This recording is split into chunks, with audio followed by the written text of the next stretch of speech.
Let's go to Steve Langford from the Howard 100 News team. Let's go to John Hein, and let's, of course, get to Robin, which is very, very important. Let's go to Steve first in the Howard 100 News. Just some of the stories we're working on in the Howard 100 newsroom. Is Riley Martin about to propel himself out of the Sirius orbit? Oh, I can't believe I didn't even get to speak about this today. What's this? Well, Riley's last show is tonight, I believe. No. This is where I think Riley's going to go blow up and scream about what a cheap fuck I am, and Tim is a piece of shit, and use the N-word. I think the meltdown's going to happen tonight. It's 7 o'clock on 101. Then I got to be there. It's on 101 at 7 o'clock, but... I may call in to stir the pot. Oh, please, it's going to be... We should all call in. Midnight Eastern. Midnight. Midnight? Midnight Eastern. What, by the Yeah, way... Jackie's joke hunt is at Why won't you give me a 7 promo o'clock. card? There's a promo code right in front of you. Yes. It's probably covered by all the other papers, but I put it... No. Where is it? Show me. It's taped to your console.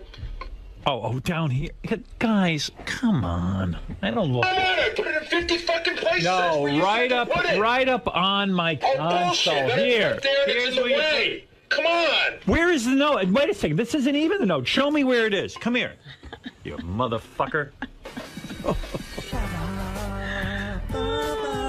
Where is it?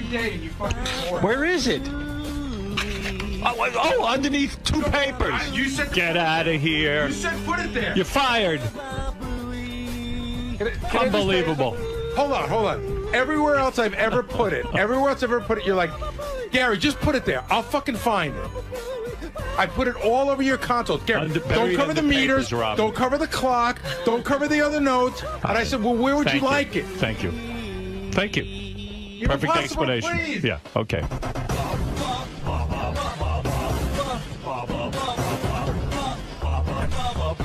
Sal's gonna get his ass kicked.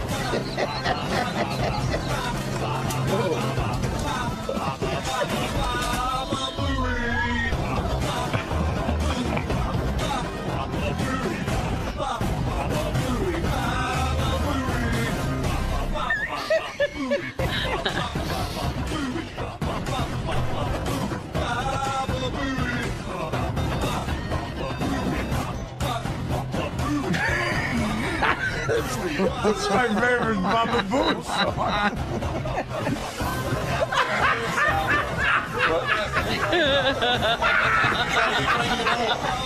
I like this one, too. This is a good one. You don't do that.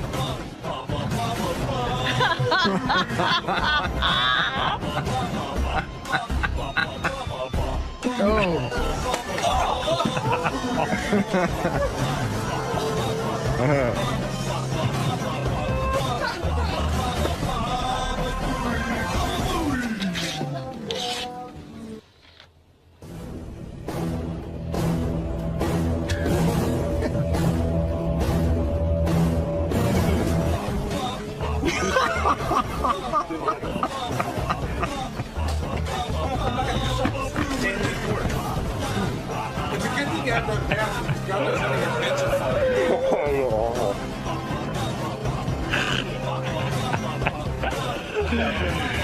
It's so funny. While we play those songs, Sal's out in the hall in various Gary masks and giant bobbleheads. You know what's so great? I know Sal's Achilles heel. He's jumping around, having fun.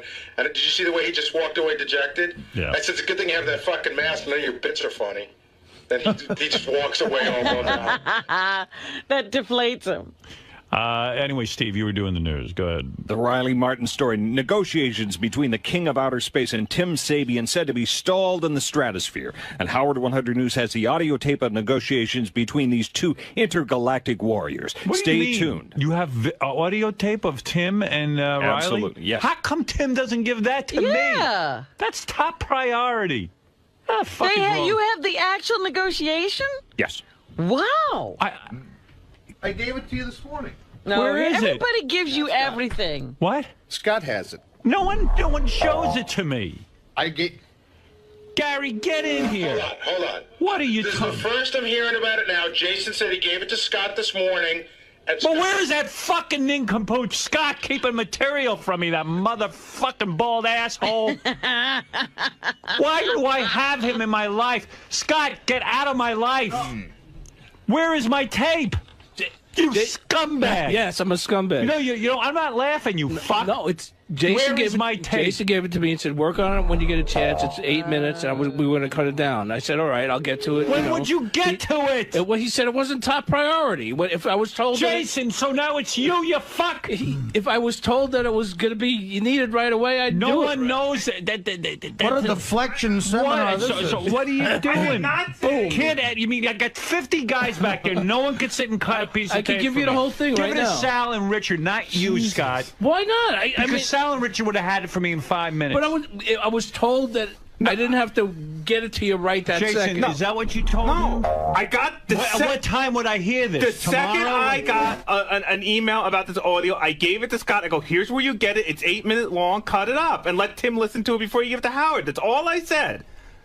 You guys are nuts. I'm telling you, he said he came in. He said, work on it when you get a chance. What time did you get the audio? I got it this morning, like 7 o'clock. But it's no good tomorrow.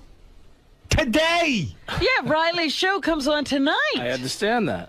Why was I not CC'd on this email? I'm sorry. I thought Scott knew it. There's so many motherfuckers working for me. But wasn't there a procedure? Doesn't all that stuff? Isn't it all supposed to go through Gary? I'll go through Gary. I forget. I'm sorry. Why don't you contact Gary with this? I made a mistake. I should have told. Gary, why are your people told not contacting you? Honestly, what is your fucking problem? Get your fucking guys in there and fire some of these motherfuckers if they don't talk to you. That'll teach them. You better get tough, motherfucker. I mean it. I didn't even know what to say. A guy I tell you what, nobody respects you. A guy who is a hard worker tried to take the initiative, gave it to Scott. Scott sat. No, the initiative is to give it to you. You're the producer. But that's like on Saturday Night Live, they skip Lorne Michaels and they just approve a sketch without him. It don't happen. None of it can get on the air without you. People shit their pants. You're keeping too many people around. You're fucking me by not being tough. I'm fucking you by... You fucked me. You fucked me. And my listeners who pay money to hear this show. I'm sorry that you're fucked. Wow.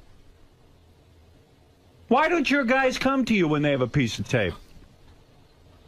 What are you busy with? I will launch a fucking investigation. No, you won't. Back to the fucking Warren report. Yeah, it's real funny, Gary. Warren report. It's not funny. It's like, you're... I'm a what? What am I? You mean I care about my work? Sit in your fucking it's okay. Riley Martin, who cares? Okay, that's what I'll say, Gary. Just like you. Howard, it's my fault. I should have told Gary I got the audio. Why don't you tell Gary? I'm sorry. I didn't think of it. I got the audio. I gave it to Scott. I thought it was being taken care of by Scott. I'm sorry for not... Scott doesn't take care of You're anything. right. Scott You're right. doesn't do it unless he's forced to do it. No, I'm not forced. I apologize. I am sorry for... Go to Gary. Absolutely. And Gary will assign it to the person who can get it done quickest. Absolutely. Now, quick and Scott don't go in the same sentence. Oh, stop it. What? Stop it! I tell you, I can't take it around here anymore. I got 57 fucking guys. Well, it's not fair of me to blame Scott. It's not his fault. No, it's supposed that there's an order out there. That's right. If Scott knew he had to have it, he would have had it. Yeah. I apologize, Scott. But Jason, what's with you not going to Gary?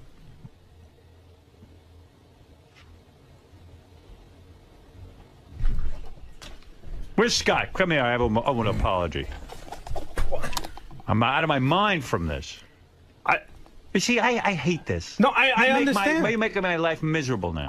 I gave it to the guy. Go to Gary. That's what I got that fucker here for. Okay, I'll give everything to Gary. Think I got him here for his looks? I gave Scott the audio at 7 a.m. this morning. I didn't know it was going to be a thing. But it's never going to come out of there if Scott doesn't know that. You're right. I'm sorry for trusting Scott. I'm sorry. I'm sorry. Don't apologize Don't to me. trust Scott. No, I'm apologizing to you. This is not your fault. I mean, I even had it on my computer. I was just trying to get to it through the morning. I'm not mad at you.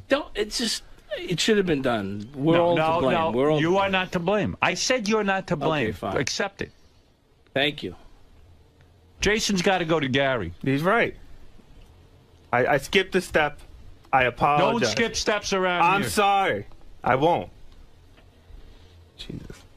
Riley Martin negotiation tape, and Steve Langford has it, man. If I wasn't standing here, you'd have it already. All right, thank you. Thank you for that. I mean, come on. We got good material. We die for material like that. We'll play it at noon. I think you guys are dieting too much. Your brains are getting cooked. What do you think of that, John Hine? I mean, really, what do you think of this? I think... Isn't that a major piece of tape? Of course, Riley negotiating. I think Jason tried to get it done and bypassed Gary for whatever reason to do it, and it didn't happen. But I could see why he'd be so frustrated. I am frustrated. Am I overreacting? I know I'm going to get 20 emails. You're a fucking scumbag. You yell at your staff. But what am I supposed to do? Robin, am I wrong? Well, unless unfortunately, it seems that if every once in a while you don't do that, what happened here happens more often because they forget the order. You've set up this system so that things reach you in a timely fashion, and Scott knows the priority of tapes and other work he has to do. But if they're going to jump the gun and just go and give Scott tape, he doesn't know what to do with it. And the only way that seems to stay on track is there's a little tweaking session like this. And, you know, if Gary comes to me and says, I got tape of Riley Martin negotiating with Tim, I know the audience is Gary can't come to you. He doesn't even know it's there. Now, here it is, 10 o'clock, and I'm hearing about it for the first fucking time. From Steve Langford. Steve Langford, I'm hearing from. Even you should be yelling at him. Why didn't he tell you sooner? Why didn't he promote that You could earlier? promote the news all day. God damn. And that Gary boy, he sits back there.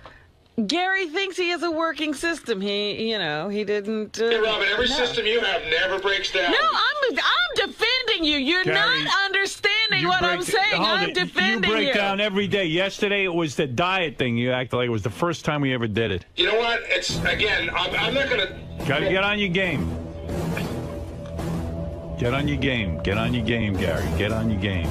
Your people are not communicating back there.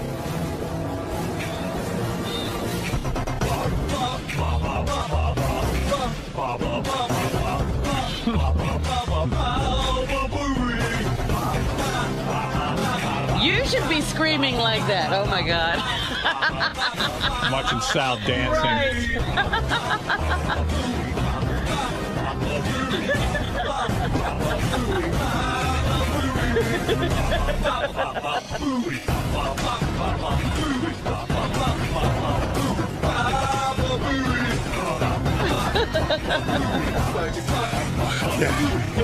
I'm out of breath. Robin, can I do the news? No. Let me ask you something. Can you yell at the people out there like Howard yells? No, he can't. That's what the problem is. Will and Jason, I can't yell at the people like that if you don't have a microphone. Give me a microphone and I'll yell at them. Good. Yell at him, Dave. You got a microphone right now. You got a microphone. Yell. Let's hear it. Listen, you fucking assholes. Don't fucking make me look like shit. Right. That sounded real good. Sounds like you're real pissed. Yeah, you know what it is, though, too? It's my fault because, like, even with Gary, he every day, do what you want, laissez-faire, and everyone just takes advantage of my... I'm a nice guy. That's my problem. I am a nice guy. You're not. No, I am. Unfortunately, I am, Gary. If you think that let me tell you something. If somebody was going past Lorne Michaels, it wouldn't be here. But you no one's ever fucked up a Lorne Michaels show ever. I don't know. That makes one mistake, I tell you what, fired. Nothing gets on the air except for Lorne Michaels knowing about it. I'm sure that everyone that makes any sort of mistake. You know what, Gary? I'm not going to argue with you. You're right. I'm wrong. What do I know? I'm not saying that I'm right. You did a great job. Thank you. You must be perfect. Why don't you sit down with Jason and Will instead of talking to me and figure out how you guys I will, but I don't want to interrupt the show, Howard, because then if I go talk to them, you'll be pissed I'm not paying attention here. All right, thanks. Thanks. You'll always find something. All right, thanks, Gary. Sorry, I must be wrong. Thank you. Thank you. Thank you for your help. Yeah, go find the tape. All right, Steve, what other tapes do you have that I don't know about? Well, so if you don't hear that tape here in the next hour, stay tuned to Howard 100 News all day long as we hear... You won't hear it in the next hour. At some point, I got to end this show. It's already 10 o'clock. What, am I sit here all fucking day and do shows? Well, It's he's 4 talking hours. about the news. You won't be here to hear it. Oh. Steve, don't start suggesting when we finish the show now. That's your fault. Now go ahead. We will hear Riley Martin go at it with Tim Sabian. Riley reportedly seeking $20,000 a show, $10,000 for his co-host. Oh, would I love to hear that? But I mean, this is unreal to me. I'm going home. I can't take it. My head's going to explode. I fucking hate this. Early lunch. 57 people here. Well, we got to hire another person. How many people am I going to hire? Just get a piece of goddamn tape on the air. Remarkable. Yes? Is tonight the end of the Riley Martin Show, midnight Eastern, Howard 101. What, you got the tape now, Gary, so I can go to 3 or 4 o'clock? What do you think I am, Robo DJ? Would you rather not have it? I know we didn't have it, so we got past that. You yelled at me for that. Would I rather not have it? No, because you know I'm going to listen to it. I'm going to do. I don't want to disappoint my audience. Of course, I got to have it now, but I'll go till 2 o'clock in the afternoon. All right. Yeah, all right. It's not ready. It's all right with you. Then it's not ready. Get the fuck out of here. What the hell's wrong with you? Don't play games with me, pal. If you want it, it's there. If you don't want it, then don't fucking use it. Good. Well, then put it up so I can be here till 3 o'clock in the afternoon. It's up. Maniac. It's up.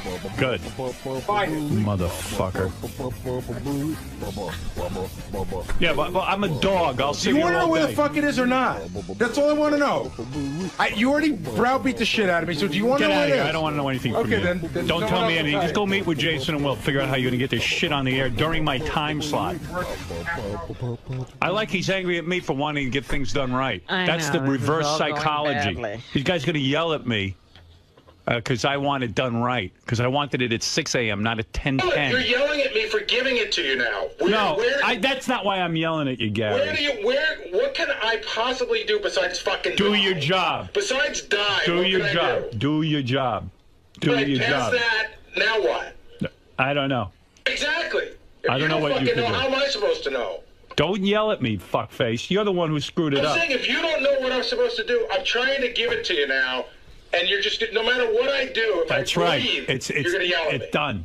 Thank you. Damage done. Am I asking too much? Am I, Robin? You're the voice of reason. It's a very simple thing, and quite frankly, it's true. Nothing gets on the air without going through Gary. Yeah. They how many forget the times? system. It's like no one can retain that information. Can't retain it. I'm going to write a big sign. Retain what? That I didn't know there was a piece of Retain paper? that people your don't go staff through is you. not Fine, so following we're gonna the work on it, but rules. God, what do you want? How many times are we going to work on it? How many times before we throw our hands up in the air and say you can't run your staff? Thank you. There should be a big sign in there. Everything goes through Gary. That's it. Artie, am I crazy? Wake up. Listen, obviously, there's people in the back who don't operate at the same intellect level that we do. Here you go. Here you go.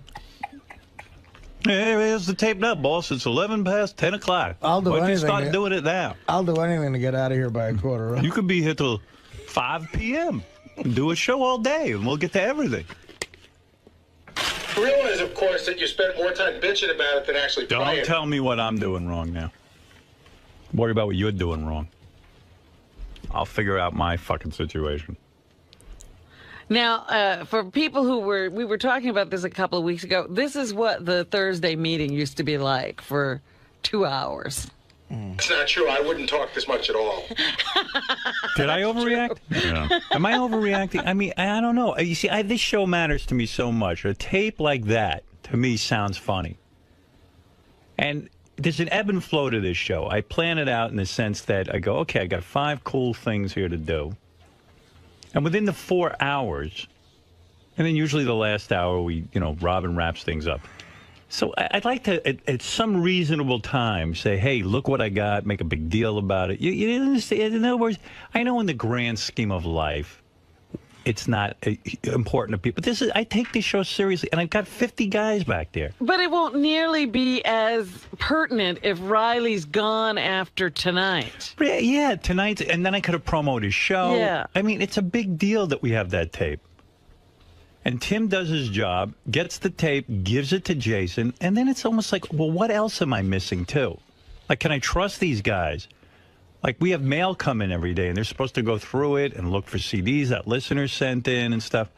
And I tremble at the thought of what is missed because I take this job so seriously. That's why I'm successful at it. And when people don't have the same intensity as me, it panics me. It absolutely what panics those meetings me. were like. This was exactly. I'm glad. So my meetings are useless, is what you're saying, because nothing's changed. Oh, it's important. Tell me what I should say to you, Gary. Everybody. What should I? Like Richard was just saying. Like you sit and you think about whether the mail's been gone through, and it is being gone through every day. Yet you ignore the mail, stuff from the mail page. But it's fine. It's there for you when you want it. It's not. No, I need it when I need it. We know it's there. But what isn't there is what bothers me. I wonder, what else am I missing? Like, when would I have learned about the Riley Martin phone call? 2 days from now? Maybe never. Maybe it would have gotten buried in that sea of work that Scott has back there. Who knows, Gary? Who knows? And I have an issue on that, too. I think you're letting I think that Jason absolutely should have brought it to me, no doubt. I think you're letting Scott off the hook a little bit. Well, good. Why don't I just alienate everyone? No, I don't think there's a sea of work. I think there's a lot of work that we've taken away from him. The work is supposed to go. And also, a lot of times when part of how do I get him out of my head? I can't turn off his mic. Hold on a second. I don't know how to do it. Part of the safety net for the system is when somebody gives Scott to something, he'll call me and he'll say, all right, Gary, what's the priority? Here's the safety net. Here's the safety net. Take the safety net and stick it around me and lock me up at a funny farm. Like a butterfly net. If that's what the safety net looks like, take it and put me in there and throw me in a mental institution. Thank you. Safety net. Just bring all the shit to Gary, and Gary knows about it, and he tells me. Such a simple system. I don't know. How much more... How easy can it be? Because of all of these kinds of things, that's why the system of bring everything to Gary was created. Yeah. Unreal.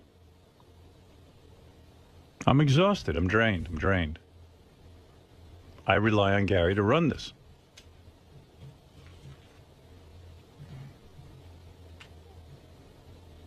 I see he's typing on his computer. Who knows what he's typing? He's trying to book a fucking guest. I must remember. You're not going to start that. You should get a big chalkboard. Take this up to the chalk. Right. What is he typing? 500 times. Dear 𝗦𝗵cie𝘄, if you must know. Typing away. Why don't we just take another minute? This is the part where you talk about what a fucking moron I am. That I didn't say you're a moron. That I never learned how to type. I'm watching you peck away there. Dear Tommy. Where's the M? Pecking away one. Take a typing lesson. With that one finger. One finger. Get that one finger. It's the same finger he smells when he's sitting talking to me.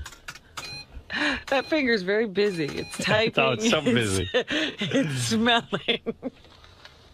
Picking. Look at Sal. Sal's typing in his monkey costume on. Pecking away one finger at a time. All right. Thank you. I don't know.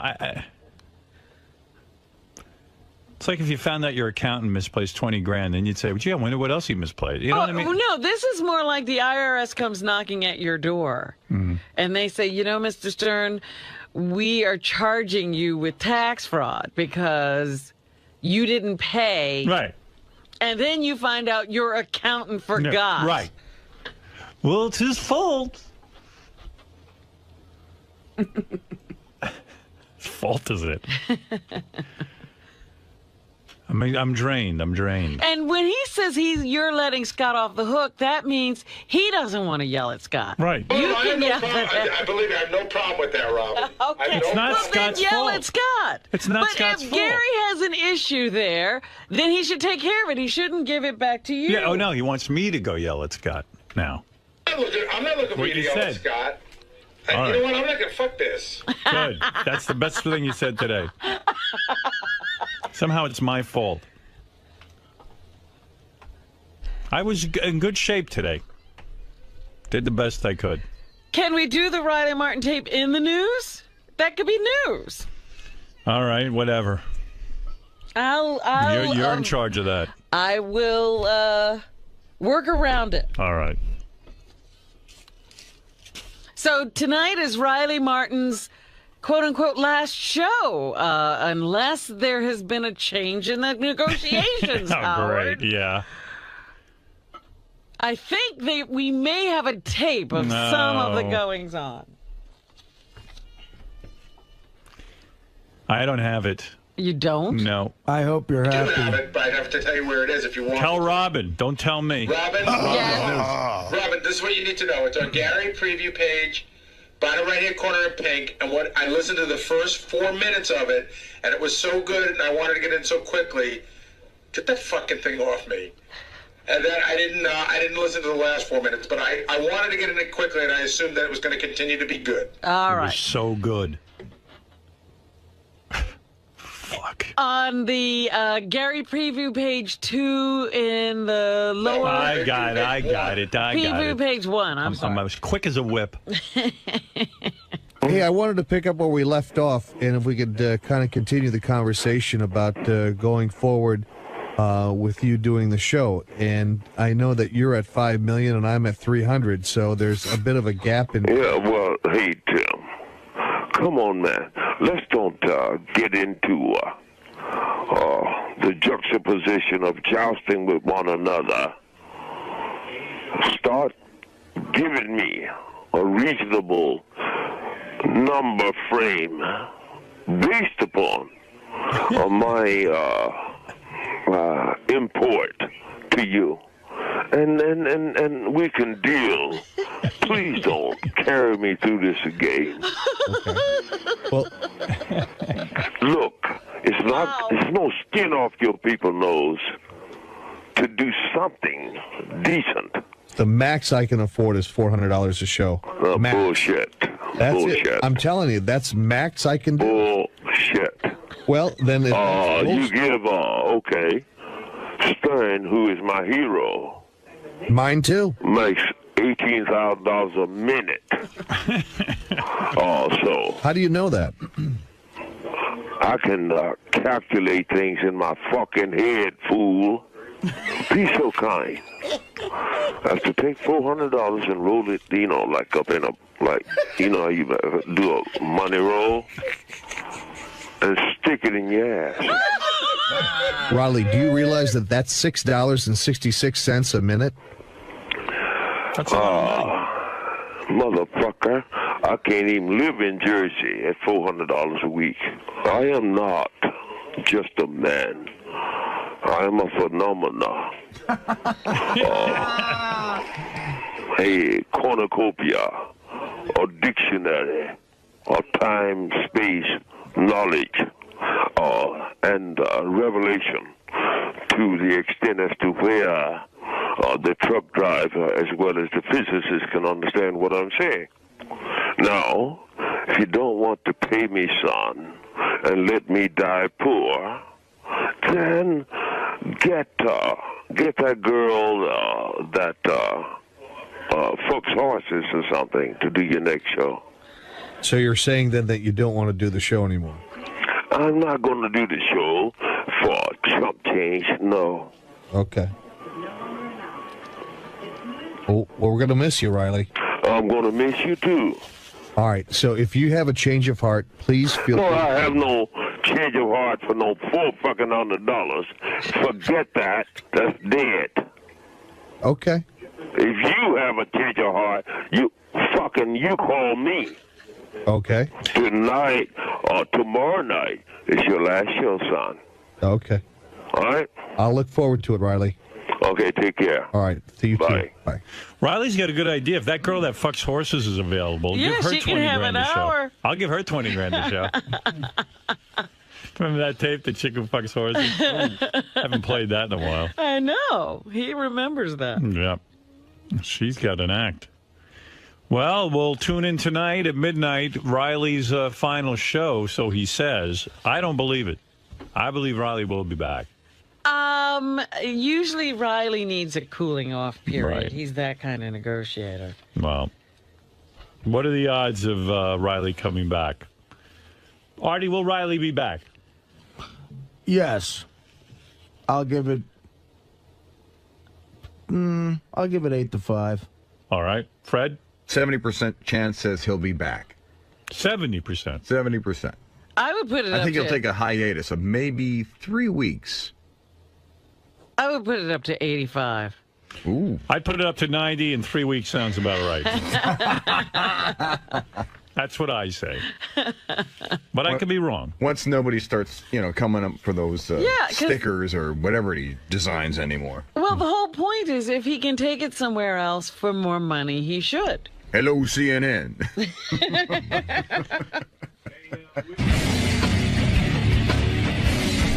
We give Scott something. He thought he'd do it. I thought he'd think it was an awesome piece of tape to work on. Right. But he needs Gary to kick him in the ass. That's all. So I should have gone to Gary. I should have let Gary know about it much earlier. I didn't think about it. And, now I'm getting fucked for it. Jason Kaplan seems to think that you're at fault and that you should have known that this should be done in a timely manner. All I know is he came in here and he said, here, you get the audio. Here's the phone call. I said, when do you need it? He said, just listen to it, cut it down, and when you get some time, then I'll listen to it and we'll see what we got. But he conveyed no sense of urgency, Scott. No, not if he would have. If he would said we want it for today's show, it'd be good for Howard to get it. I would have done. I started working on it, and then I got interrupted by other things, and then I was getting back to it. When Howard had just called for it. There is no trust left here. Everything will go through Gary. So from now on, that's it? Everything's going through Gary. At the very least, if something goes wrong, then I'll yell at Gary and not me. If for that reason only, I will put everything through Gary. He doesn't even know it's there. Listen, it all leads to me. I run the show, so absolutely. You can't start blaming underlings for shit. Well, Jason's stance seemed to be that Scott needs to have a sense of urgency. He needs to understand that something with Riley... He does and he doesn't. I wish that Scott would have said to me, sometimes he gets stuff, and what he would do in the past would call me and say, hey, I got all this stuff, prioritize it for me. But we're supposed to give it to him and prioritize it for him first. Throwing out, the parameters of what people's jobs are. Right. Yeah, Scott probably should have looked at that and go, wow, this is pretty important, but I don't know what else Scott had on his plate. I don't know what else he was doing. Maybe he had something that was more important. And then... But I wish he would have said to me, hey, Gary, Jason gave me this. Generally, he would say to me, hey, Gary, Jason gave me this Tim Riley call. And I would be like, oh, let me come in and listen to it. But he didn't, and then it falls right on your lap. Right. And then the entire, Howard's hammering on you. It turns into a whole, I need to start cracking the whip. This laissez-faire attitude doesn't work. Yeah, I mean, that's the part that bums me out because it's not a laissez-faire attitude. And then he went into that whole rap about how he doesn't know what else is getting done out here. And he's not out here. He doesn't see the operation. So when one thing goes wrong to suggest that the whole operation's a shit operation, it bumps us out. Because it's not. So we do an unscripted, unrehearsed show, and considering that, I think we do a very good job. All of us. Howard, Robin, and the guys in the back office. Speaking of the guys in the back office, when all of this is going down, Sal, as always, is just ready to hammer on you. He's ready to just kick you when you're down. At this point, are you just so used to it that it doesn't faze you, or is there still that little part of you that's like, fuck you, man? You know what? He's struggling because he's been writing bits and Howard hasn't been playing them and he hasn't been that funny. He hasn't really written a funny bit since December, so he's got to fall back on what made him famous. I guess it's like, when a one-hit wonder has to play that same stupid fucking song over and over again. That's what Sal does. So God bless him. At least he's got a hit song. I don't know what Buff's problem is. I went out, I told Scott to get that audio together, and he didn't do it. And Buff yells at me, what am I supposed to do? It's not like I'm a producer of a show for 20 years. I don't know what to do. I'm just a dumb, stupid monkey running around talking about Hall & Oates and John Mellencamp and doing stupid rap shows. And I talk too much, too. So I don't know what Boss's problem is. I gotta go back to typing now. Take care. Goodbye. Dear Mary, please have my bananas ready for me when I get home. I say goodbye. I got work to do.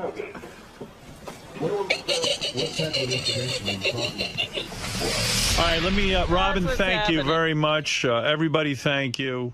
I'm sorry I had a meltdown on the air. I take the show very... I apologize to Gary, Will, and Jason for my outrageous behavior. I think it was justified. Oh, well, in that case... He takes his apology back. I don't like to make things personal, but I do when I have my meltdowns. I can't control them. I'm like Phil Ramone. I'm like Phil Ramone without the gun. I think more like Naomi Campbell. I'm more like Naomi Campbell. I just couldn't find my diamond-studded cell phone. I just care about the show, so please don't send me emails saying what a skunk I am. Too late. Too late. It's already started. It's already coming in. What did it say? You know, they're basic. Read me it. I mean, there's some that are like complimentary and on your side, and then there's others that are not. Okay, here's a preview. Oh no. I'm sick of it. I'm sick of me. Howard, you've been such a happy, contented, funny guy since coming over to Sirius, but since you got engaged, you turned back. Okay. I am under some stress. Starting to sound like a bitter old man. Howard is totally wrong. Mistakes happen. It's okay. He doesn't have to blame Gary and yell at him for every little thing that doesn't go right. He's right. He's right. Gary does a great job, and Howard should kiss his feet every day. All right. Howard, lay the fuck off of Gary. He has covered your seagull ass more times than you know. It's your fucking problem if your people don't know what to do with good tape. That doesn't make sense. Yeah, well. He's having it. I have to stay late. Shut the fuck up. So you have to stay extra to listen to Riley's Tim negotiation. We could have built the whole show This is the around email. it. It's not me. I feel it's you. Dude, you're only on the air 4 days a week. A little overtime once in a while won't hurt It's you. missing the point. There's a flow to the show, you know? Howard, the last few days seems like he's been on the rag or something. This must be what it's like after you get engaged. Poor guy, he's feeling the pressure. Ha, ha, ha, ha, ha. Well, let me just say. You know who you really need to apologize to more than anybody? Will. Why Will? Because Will got pulled into this whole thing. He didn't even do anything. That's true. Will has nothing to do Will with goes, it. how the hell did I get stuck Well, in I feel your... like Will and Jason are Siamese twins. Because Jason talks to Will. Right. And used to live with him. Right. Well, I apologize to you for sucking you into this. You had nothing to do with it. Jason, Gary, I am over the top, clearly. I have reactions that are just like as if you murdered me, as if you put a knife in my heart.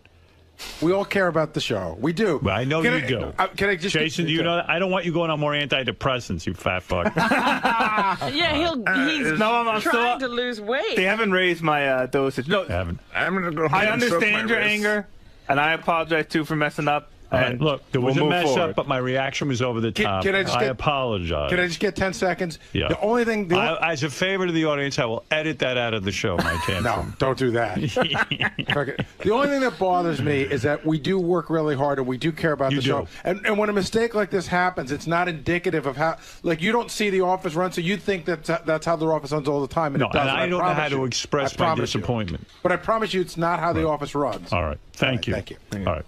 There we go. See you, Artie. Look, there's an ebb and a flow, and it was disturbed. Thank you. Thank you for understanding. I'm with you, man. If I knew how to email, they'd all be on your side. Thank you. I know Robin likes when I crack the whip. I just got... Oh, stop it. I get uncomfortable, too. You even shut up during it. My biggest question right now is... you guys just let me go. I think it turns Robin on. She goes, oh, he's so powerful. By the way, the meltdown will be on Howard TV tomorrow night. Great. Was I wearing my shades during it? Thank you. Well, unfortunately, it seems that if every once in a while you don't do that, what happened here happens more often because they forget the order. You've set up this system so that things reach you in a timely fashion, and Scott knows the priority of tapes and other work he has to do. But if they're going to jump the gun and just go and give Scott tape, he doesn't know what to do with it. And the only way that seems to stay on track is there's a little tweaking session like this. And, you know, if Gary comes to me and says, I got tape of Riley Martin negotiating with Tim, I know the audience is Gary can't come to you. He doesn't even know it's there. Now, here it is, 10 o'clock, and I'm hearing about it for the first fucking time. From Steve Langford. Steve Langford, I'm hearing from. Even you should be yelling at him. Why didn't he tell you soon? Why didn't he promote You that could earlier? promote the news all day. God damn. And that Gary boy, he sits back there. Gary thinks he has a working system. He didn't. Hey, Robin, every system you have never breaks down. No, I'm defending you. You're Gary, not understanding what I'm saying. I'm defending you. You break down every day. Yesterday it was the diet thing. You act like it was the first time we ever did it. You know what? It's, again, I'm not going to... Gotta get on your game. Get on your game. Get on your game, Gary. Get on your game. Your people are not communicating back there.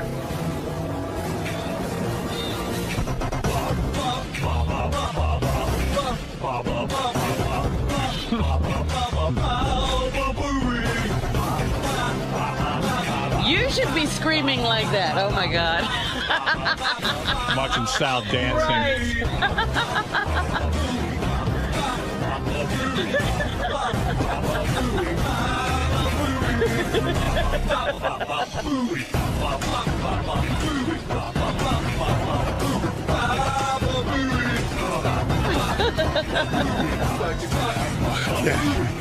I'm out of breath.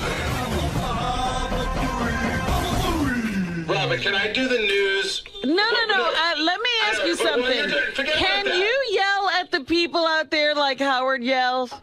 No, he can't. That's what the problem is. Will and Jason, I can't yell at the people like that if you don't have a microphone. Give me a microphone and I'll yell. Good. Yell at him, Dave. You got a microphone right now. You got a microphone. Yell. Let's hear it.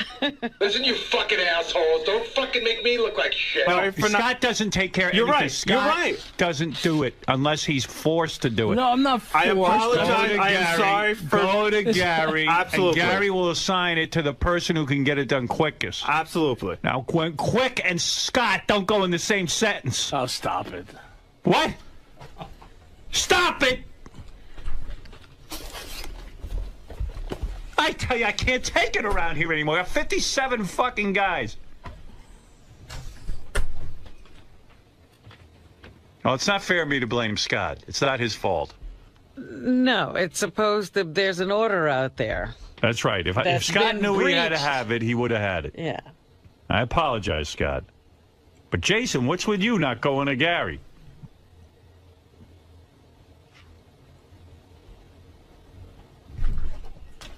Where's Scott? Come here. I owe an apology. I'm out of my mind from this.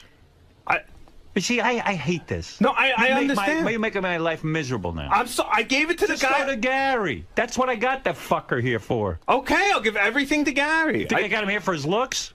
I gave Scott the audio at 7 a.m. this morning. I didn't know it was going to be a thing. But it's never going to come out of there if You're Scott right. doesn't know that. You're right. I'm sorry for trusting Scott. I'm sorry. I'm sorry. Scott. Don't apologize Don't to me. trust I mean, Scott. you know, No, I'm apologizing to you. This is not your fault. I mean, I even had it on my computer. I was just trying to get to it for Understood. the morning. I'm not mad at you.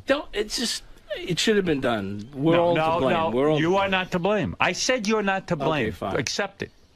Thank you. Jason's got to go to Gary. He's right. I skipped a step. I apologize. Don't skip steps around I'm here. sorry.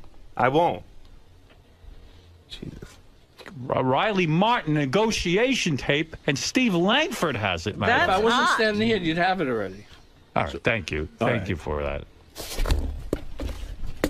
I mean, come on. We got good material. We die for material like that. We'll play it at noon. I think you guys are dieting too much. Your brains are getting cooked.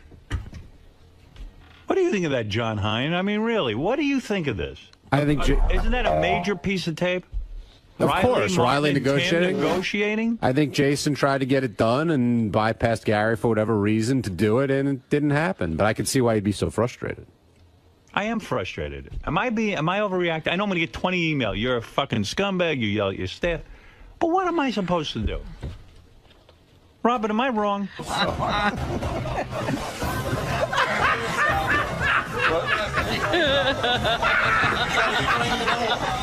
I like this one too. This is a good one. You don't do that.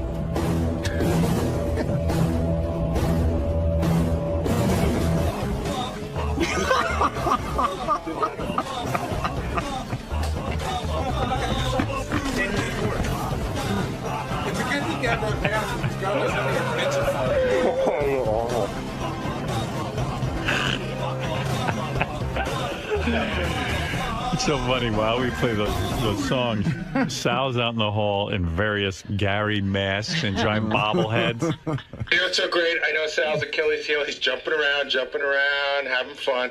And did you see the way he just walked away dejected? Yeah. I said, it's a good thing you have that fucking mask. None of your bits are funny. Then he just walks away all over. That deflates him. Anyway, Steve, you were doing the news. Go ahead. The Riley Martin story. Negotiations between the king of outer space and 𝗵𝗫𝗿𝗍 said to be stalled in the stratosphere. And Howard 100 News has the audio tape of negotiations between these two intergalactic warriors. Stay tuned. You have audio tape of Tim and Riley? Absolutely, yes. How come Tim doesn't give that to me? That's top priority. You have the actual negotiation? Yes. Wow. I gave it to you this morning. No, Where is it? everybody gives you everything. What? Scott has it. No one shows it to me. Gary, get in here. Hold on. What are you This is the first I'm hearing about it now. Jason said he gave it to Scott this morning. But where is that fucking nincompoop Scott keeping material from me, that motherfucking bald asshole? Why do I have him in my life? Scott, get out of my life. Where is my tape? You scumbag! Yes, I'm a scumbag. You know, I'm not laughing, you fuck. No, it's Jason. Where is my tape? Jason gave it to me and said, "Work on it when you get a chance." It's 8 minutes, and we were going to cut it down. I said, "All right, I'll get to it." When would you get to it? Well, he said it wasn't top priority. If I was told, Jason, so now it's you fuck. If I was told that it was going to be needed right away, I'd do it. No one knows that. What a deflection seminar this is. So what are you doing? Boom. Kid, you mean I got 50 guys back there. No one could sit and cut a piece of tape. I could give you the whole thing right now. Give it to Sal and Richard, not you, Scott. Why not? Because Sal and Richard would have had it for me in 5 minutes. But I was told that I didn't have to get it to you right that second. Jason, is that what you told me? No, I got the. What time would I hear this? The second I got an email about this audio, I gave it to Scott. I go, here's where you get it. It's 8 minutes long. Cut it up and let Tim listen to it before you give it to Howard. That's all I said. You guys are nuts. I'm telling you, he said he came in. He said, work on it when you get a chance. What time did you get the audio? I got it this morning, like 7 o'clock. But it's no good tomorrow. Today. Yeah, Riley's show comes on tonight. I understand that. Why was I not CC'd on this email? I'm sorry. I thought Scott knew it. There's so many motherfuckers working for me. But wasn't there a procedure? Doesn't all that stuff? Isn't it all supposed to go through Gary? I'll go through Gary. I forget. I'm sorry. Why don't you contact Gary with this? I made a mistake. I should have told. Gary, why are your people not contacting you? Honestly, what is your fucking problem? Get your fucking guys in there and fire some of these motherfuckers if they don't talk to you. That'll teach them. You better get tough, motherfucker. I mean it. I didn't even know what to say. I tell you what, nobody respects you. A guy who is a hard worker tried to take the initiative, gave it to Scott. Scott sat. No, the initiative is to give it to you. You're the producer. Okay, that's like on Saturday Night Live, they skip Lorne Michaels and they just approve a sketch without him. It don't happen. None of it can get on the air without you. You're keeping too many people around. You're fucking me by not being tough. I'm fucking you by... You fucked me. You fucked me. And my listeners who pay money to hear this show. I'm sorry that you're fucked. Wow. Why don't your guys come to you when they have a piece of tape? What are you busy with? I will launch a fucking investigation. No, you won't. Back to you with the fucking Warren report. Yeah, it's real funny, Gary.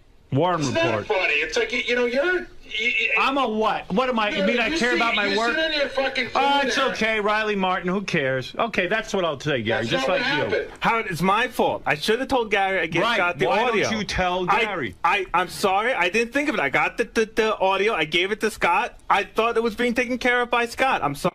Let's go to Steve Langford from the Howard 100 News team. Let's go to John Hein, and let's, of course, get to Robin, which is very, very important. Let's go to Steve first from the Howard 100 News. Just some of the stories we're working on in the Howard 100 newsroom. Is Riley Martin about to propel himself out of the Sirius orbit? Oh, I can't believe I didn't even get to speak about this today. What's this? Well, Riley's last show is tonight, I believe. No. This is where I think Riley's going to go blow up and scream about what a cheap fuck I am, and Tim is a piece of shit, and use the N-word. I think the meltdown's going to happen tonight.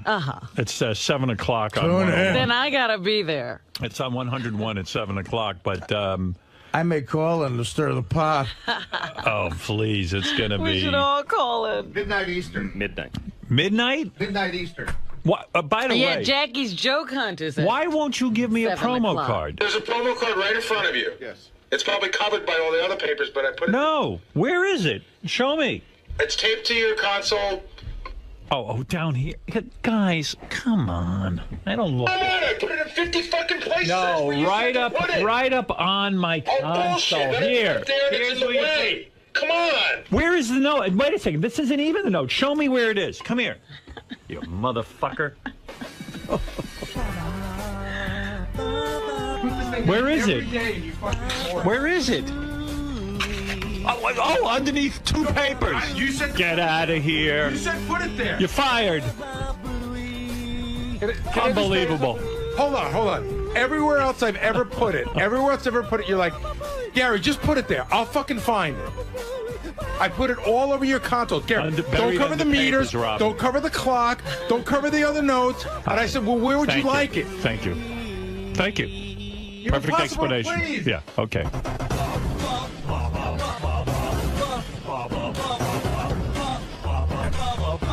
Sal's gonna get his ass kicked.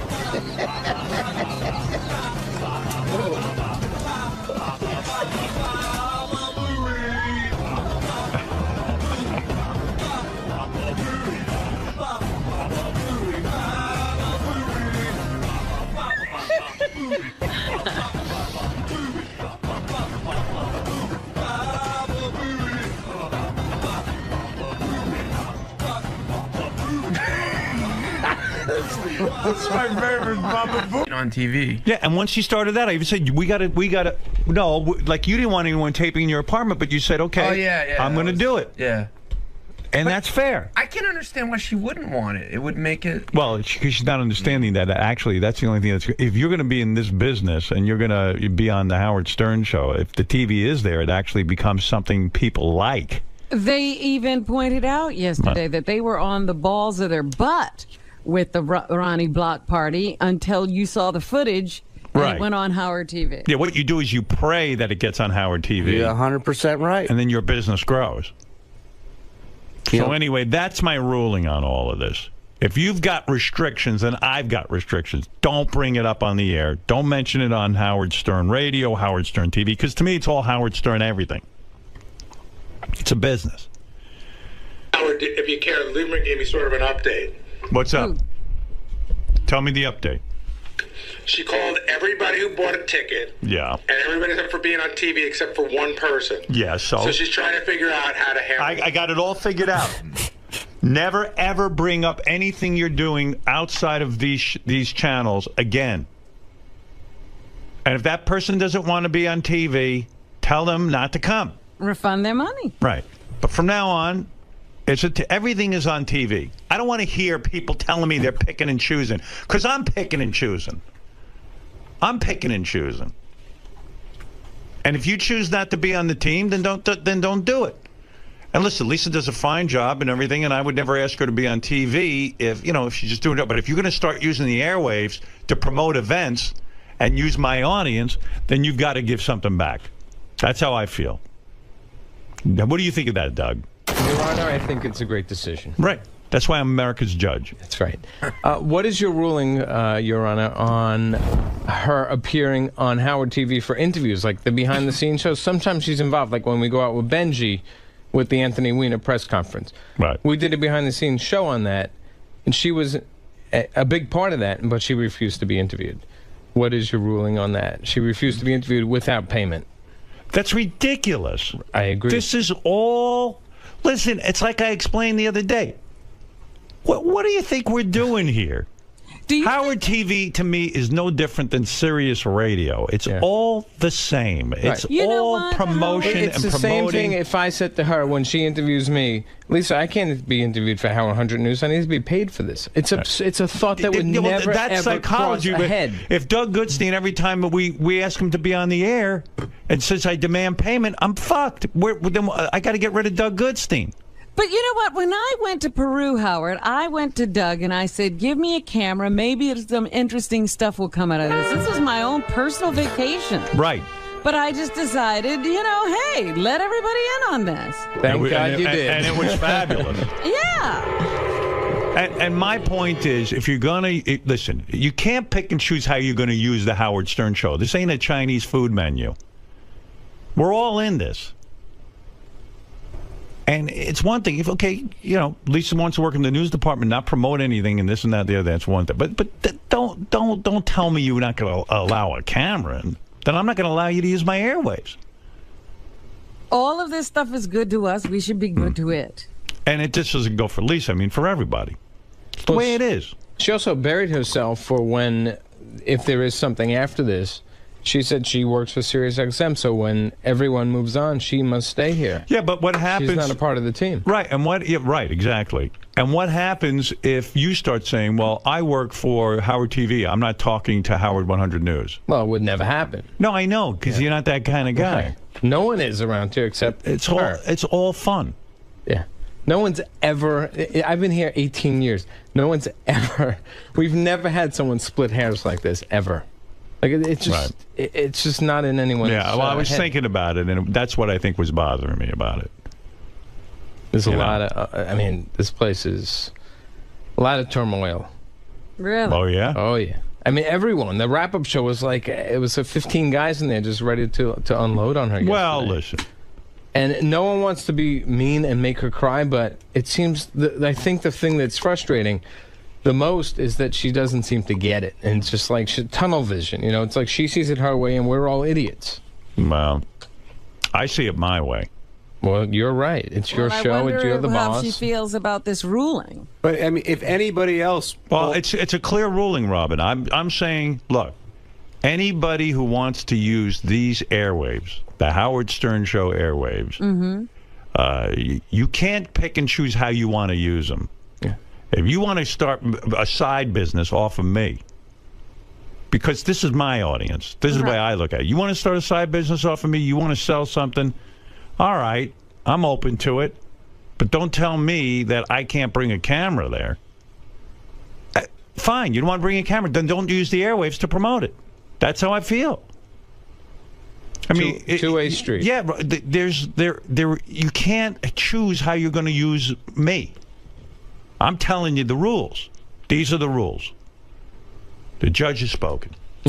Tell your mother, Shuli, and ask her a review. Ask her to review it. It's a package deal. You can't... It's a package... now you said something meaningful. Thank you. Package deal. That's a good term. I like that. Good for you, Shuli.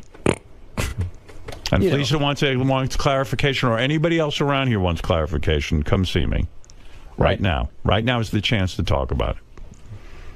Right, Doug? Absolutely. I mean, there's times when people don't want things on camera. Of course, we respect that always. Right. But to just shut it down is just unacceptable. Yes. The thing I don't get is putting it on Howard TV is only going to help. I mean, you may be in embarrassing situations, but ultimately, it's only going to help your product. By the way, Howard TV did a behind the scenes of me at AGT, which you sent me to watch last night, the preview. I thought you guys did a great job. Yeah, it was a lot of footage. The guys did a good job for sure. Good job on that. And then you sent me something else that was kind of fun too. Medicated Pete? Medicated Pete on Rachel Fine. Holy shit. Is that for real? Dude, either he's the best actor in the world or... What's happening? Rachel Fine on Fine Time. For those of you who have Howard TV, you got a real winner to look for. That is also, we use it as like a promotional show. It's on HowardTV.com. I was riveted. I had dinner and plans. on HowardStern.com. You can see it. Oh, you can see it. You can see it for free. Yep. Oh, good. On HowardStern.com. And HowardTV.com. Yep, it's up there right now. You got to watch this. It's a free show for anybody who wants to see it. Fine Time. Rachel Fine. You know, Richie Wilson's fiance. Yes. She's on there with Medicated Pete. And Medicated Pete doesn't know how to eat. So while she's interviewing him, she offers him a cupcake. Yeah. Like one of those big cupcakes that we have outside from, what's that place? Crumbs. Crumbs, yeah. Like a big giant cupcake. And he's like, oh, you know.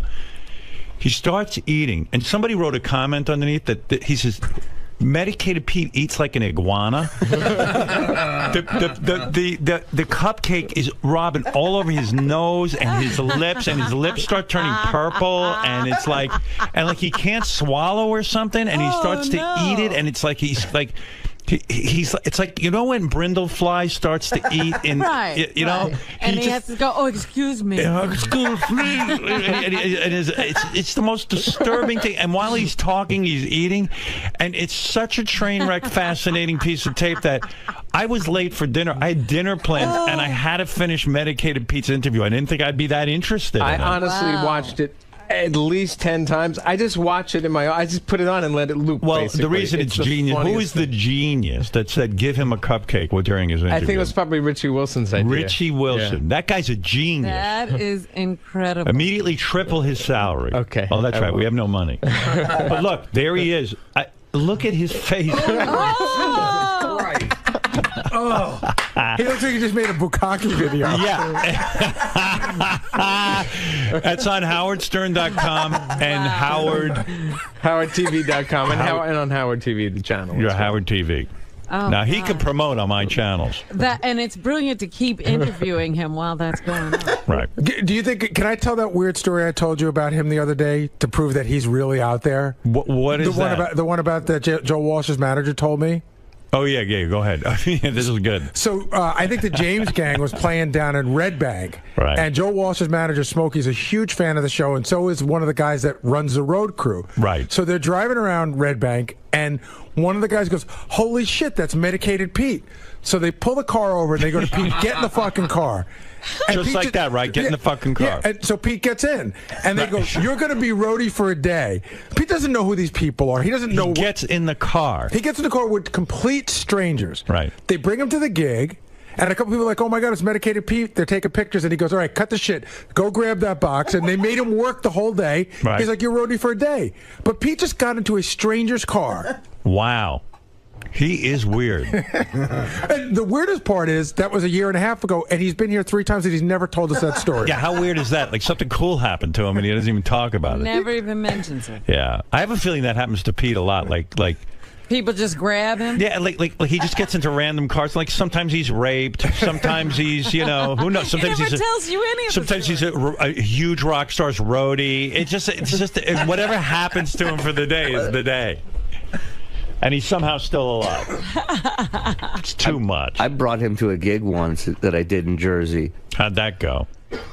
He comes to my room before the gig to get ready, and he goes to the bathroom to wash his hands, and apparently he washes his hands for like 15 minutes. Oh, he's got that, huh? So, because when I walk in, there's a lake in the bathroom, like just a huge flood of water. He's all sloppy. And he's up on stage, singing Purple Rain with wet spots all over his shirt and pants. But you know what's weird about him? Like, he's probably been to the White House. Like, we don't even know it. Yeah. He's met Obama. He was probably at the Queen's Jubilee celebration. He's like Zelig. Yeah, he he's in shows all up. These historic spots, and nobody knows. Forrest Gump. All right. Well, anyway, there's my ruling on all future endeavors from everybody.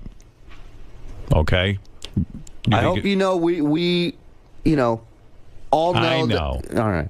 You know what I'm saying? What? I'm just nervous, man, because kind of makes everybody kind of. You don't want to have Lisa send me over the edge, and then I'll stop all the fun. Yeah, because you could be you're well within your right to do that. And right. I think it's fair. It's fair. Doug, do you feel relieved that, because you've been holding this back, you've actually been protecting I never brought this up. I saved her face on this. I was being professional and respectful. I don't know who brought it up. I don't really care.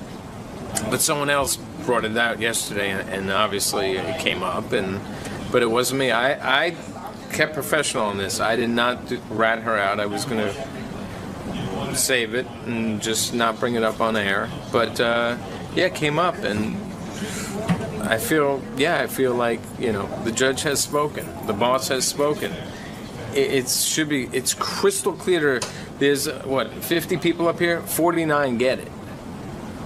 So, and you knew Howard would share the same thought process. Like, who has done this? Who would that's like me asking John right now for holding a microphone. Like I said in there, John, pay me. Get this microphone away from me. I want to be paid. I work for Howard TV. This isn't I'm splitting hairs, John. This is Howard TV. I don't work for SiriusXM. Pay me for this, John. Could you pay me? Answer the question. Pay me. No, thank you. Why? Because you work for the channel. You work for Howard. We all work for Howard. Package deal. It's a package deal. Yeah, it's a package deal, of course. So will you cover Lisa's Sweet and Me? Now that's a good question, and I'm going to be hypocritical, potentially, because part of me doesn't want to cover it because I don't want to help her out now. She split hairs and made her feelings known, and it's insulting. And the other part is like, no, I wouldn't do that to the show. I'm going to, if she,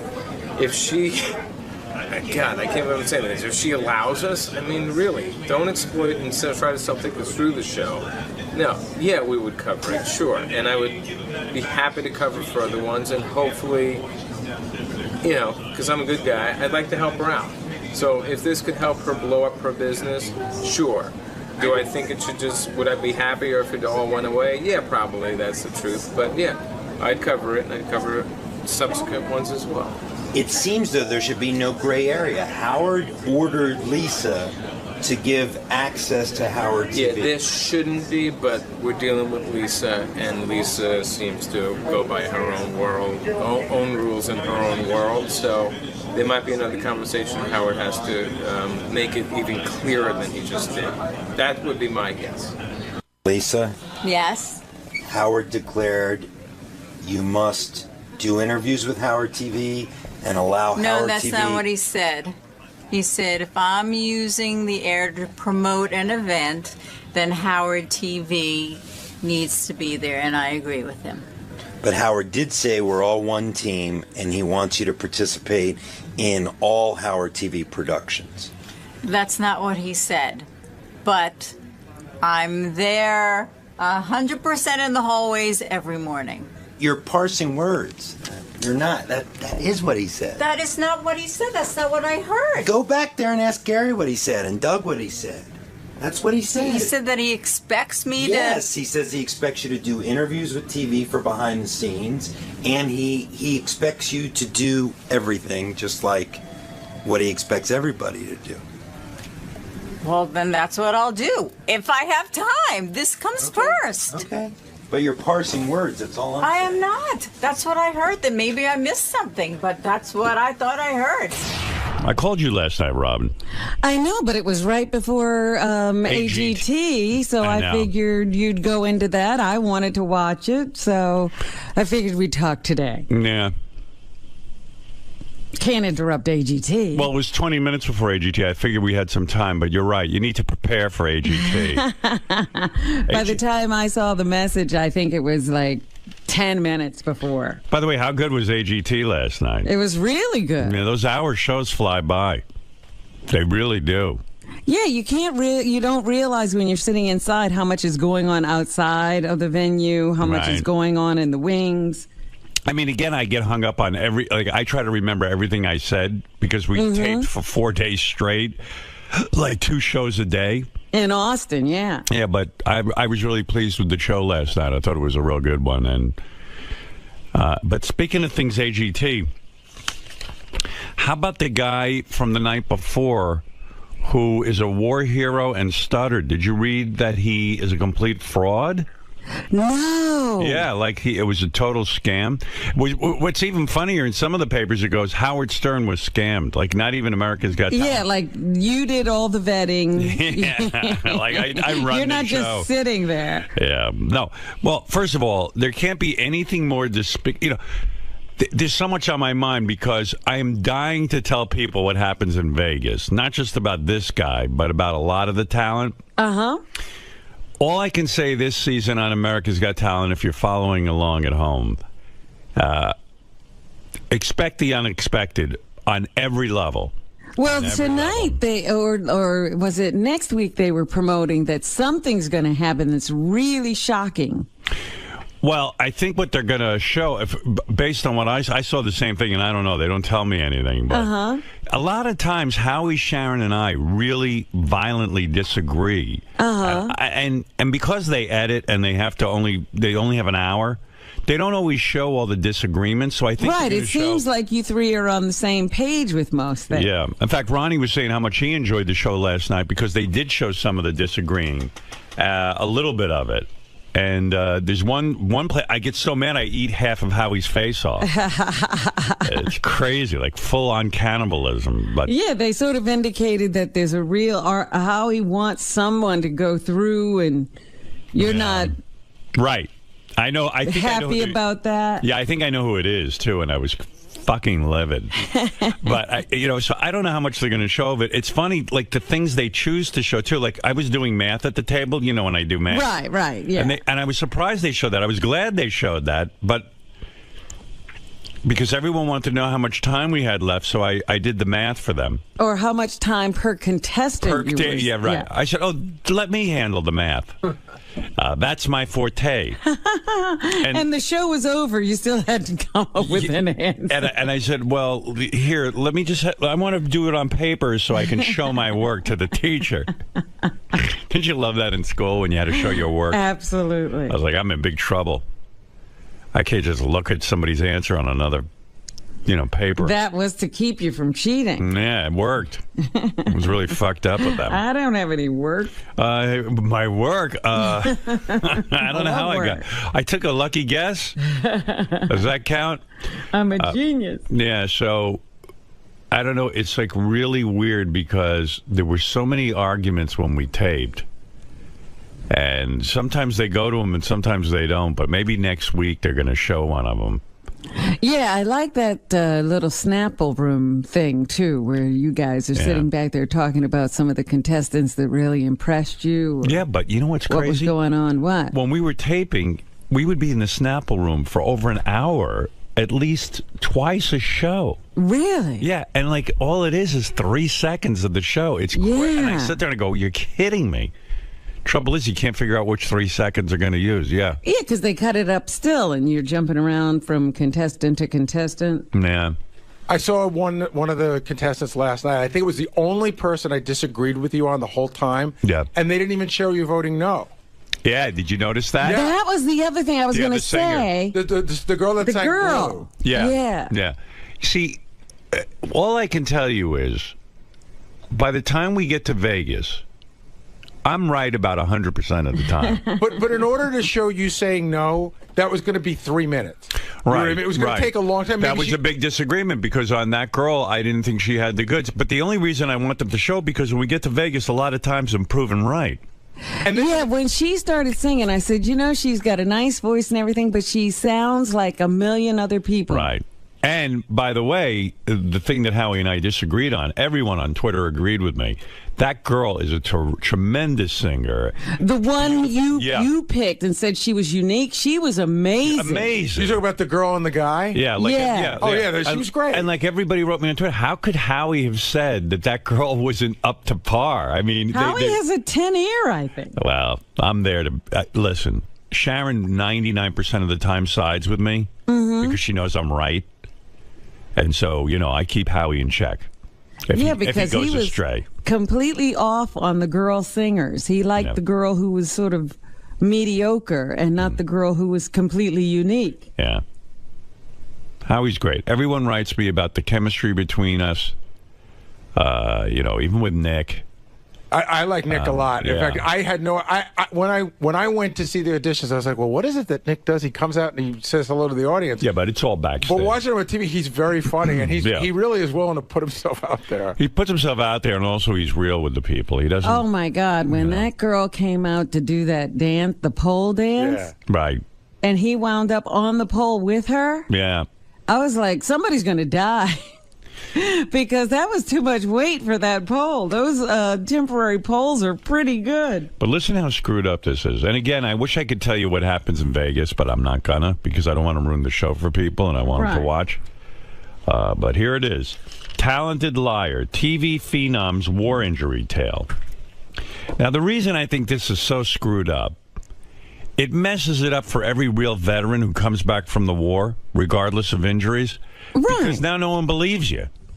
Now all of a sudden, the one thing that was, remember in The Wire when the criminals talk about you never kill somebody on a Sunday morning church? Yeah. It's like that. It's like you could be the most fucked up liar on the planet, but you never lie about your military service. Gotta have some rules. Well, you remember that guy running, what was he running for? Senator in Connecticut? I think Senate. He lied about Vietnam. He won. But this lie is so wrong on so many levels.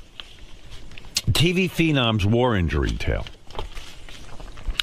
He's got talent. This is the guy from America's Got Talent. I'm assuming most of our fans are watching the show, so they know what I'm talking about. He's got talent and a lot of explaining to do. Sergeant Timothy Michael Poe, who, by the way, everyone was in tears over. I mean, I had know, friends, the whole audience was crying. I had friends write me on email talking about they were home crying. Sergeant Timothy Michael Poe, a country western singing National Guard veteran. Remember when the National Guard didn't have to go to war? Like now you do. Right. You used to go into the National Guard to stay out. Yeah, forget it. You can't hide now. Michael Poe, a country western singing National Guard veteran who knocked the socks off judges on America's Got Talent Monday night, is a stutterer who claims to have suffered a brain injury during a 2009 tour of duty. If you remember, he said he stuttered after he got blown up. Right, yeah. Military officials said yesterday he had never been wounded. Poe, whose silky smooth rendition of Garth Brooks, If Tomorrow Never Comes, left dozens in the studio audience crying. He said he began to stutter 3 years ago when he was heard attempting to shield his men from a rocket-propelled grenade blast, and now can speak clearly only when he sings. I mean, what an involved story. And by the way, that means like some guy in the military was watching this and said, let me check this guy's record. He probably knew him, said that dude wasn't ever in any action. But if this is true, then what was this guy thinking, that he wasn't going to be discovered? Yeah, like the military doesn't watch TV? I mean, everyone is going to think he is a fucking scumbag for lying about military service and getting blown up. I don't think he really thought through what would happen if he got on TV.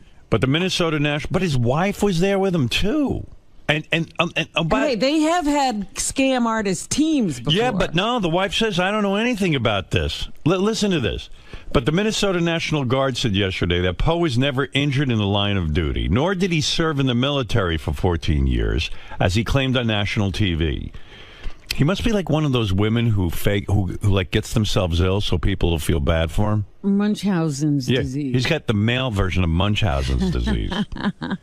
Sergeant Timothy Michael Poe served in the Minnesota Army National Guard from December 3rd, 2002 until May 26, 2011.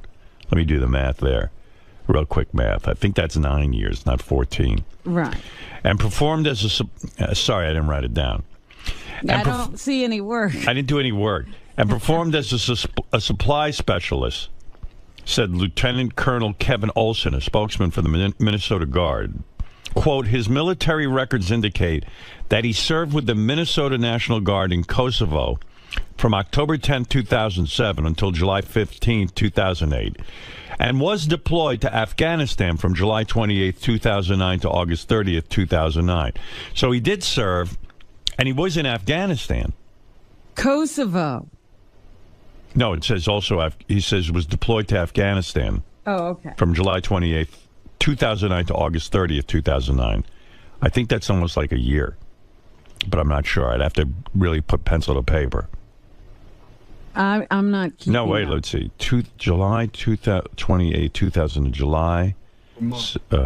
Yeah. July, September. No, what comes after July, Robin? August? August. All right. I skipped that. August. That's 1 month. Right. He was there a month. Holy smokes. Not Boy, that you can't get hurt in a month. once you do the math, and, you know, it's complicated math, I'll admit. That's a month. I thought it was 2008 to 2009. It's 2009 to 2009. That's a month. Don't get tricked. That's a trick question, you know. That's right, and he's not telling you what part of the month. It could have been a few weeks. He might have been there a day. Sergeant Poe's official military records do not indicate that he was injured by a grenade in combat while serving in Afghanistan in 2009, as a report said the spokesman. Poe's ex-wife, Kelly Ballard, said she had never heard her former spouse stutter like he did on the show. So it was a fake stutter. Right. Wow. There was no... Well, you notice that when he was talking to Nick said, you know you got through that whole sentence without a stutter? Yeah, he forgot. Like he forgot. Yeah. Holy mackerel. There was no combat injuries, said Ballard from her Texas home. I think he's developed a feel sorry for me... I feel sorry for me stutter. Oh. Boy, this really sickens me. I know. And not because it happened on America's Got Talent. I mean... In general. Just, yeah, I mean... Oddly enough, this will probably bring more viewers to America's Got Talent. This is like a full-page ad for the show. So from that aspect, it's good. But the bad part of it is for military guys who actually serve, and they're walking around with one leg blown off, and then they go and they go... can't tell their story. Yeah, you go and say, hey, yeah, I got my leg blown off with a grenade. Yeah, right. Yeah, Just like the guy in America's Got Talent. There was no combat injuries, said Ballard from her Texas home. I think he developed a feel sorry for me stutter. In a video detailing Poe's backstory filmed in the Austin, Texas auditions from Monday's show, the country singer said that in Afghanistan he volunteered to clear buildings and help rescue wounded people, and one day someone armed with a rocket-propelled grenade launched open fire. How the fuck did he do this? With a straight face. Somebody told him a story, and he decided to make it his own, probably. I saw it coming down, and by the time I turned and went to jump on top of my guys, I yelled grenade, and the blast had hit me, Poe said. You know, it's amazing, too. They didn't even show my whole speech to him. I was talking about his service, and... Well, you thanked him. I did, but I did a lot more. You know, they have to edit it down. Thank goodness they didn't show And I remember I thought I was about to lose it and cry for the guy. That's how upset I was for him. Yeah, thank goodness they saved you with their editing. Yeah. I could have looked like a real pussy. I saw it coming down, and by the time I turned and went to jump on top of my guys, like he's a huge hero. Right. I mean, this is a story with nothing but hero smacked all over it. I yelled grenade, and the blast had hit me, Poe said. He claimed that had he not been injured, he might never have discovered his singing voice. Right, because he discovered that with this speech pathologist. Boy, I wish I could tell you what happens in Vegas. I wish they would fast forward on that one. Well, don't, because, you know, right now, as far as we're concerned, he's still in the competition. Oh, yeah, no, he's in. But that's what I'm telling you. We might go to Vegas and fall for it even harder. That's what I'm telling you. Just be prepared. But Ballard said years earlier he was the lead singer in a band called Crawl Space. Show producers said they first learned only yesterday that Poe had been lying. Poe could not be reached for comment yesterday. Yeah, and they actually vet these guys pretty well, I thought. Yeah, he crawled back under his rock, apparently. Oh, my God, I want to interview him so bad. I want to interview this guy so badly. Well, there should be a law that you can't misrepresent your military service. Especially in front of me on America's Got Talent. Yeah, you go to AGT jail. Yeah. There's got to be an AGT jail.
Sharon's holding on for the game. Remember that from yesterday? I got to do that. Yes, this woman who we talked to yesterday. All right, let me get to her. See, Sam Simon's on the phone. Hey, Sam, I haven't spoken to you in a while. What's happening? Howard, how you doing? Sam Simon, one of the creators of The Simpsons, who doesn't get as much credit as the other guys because he sold his portion of it, and they try to shove nothing.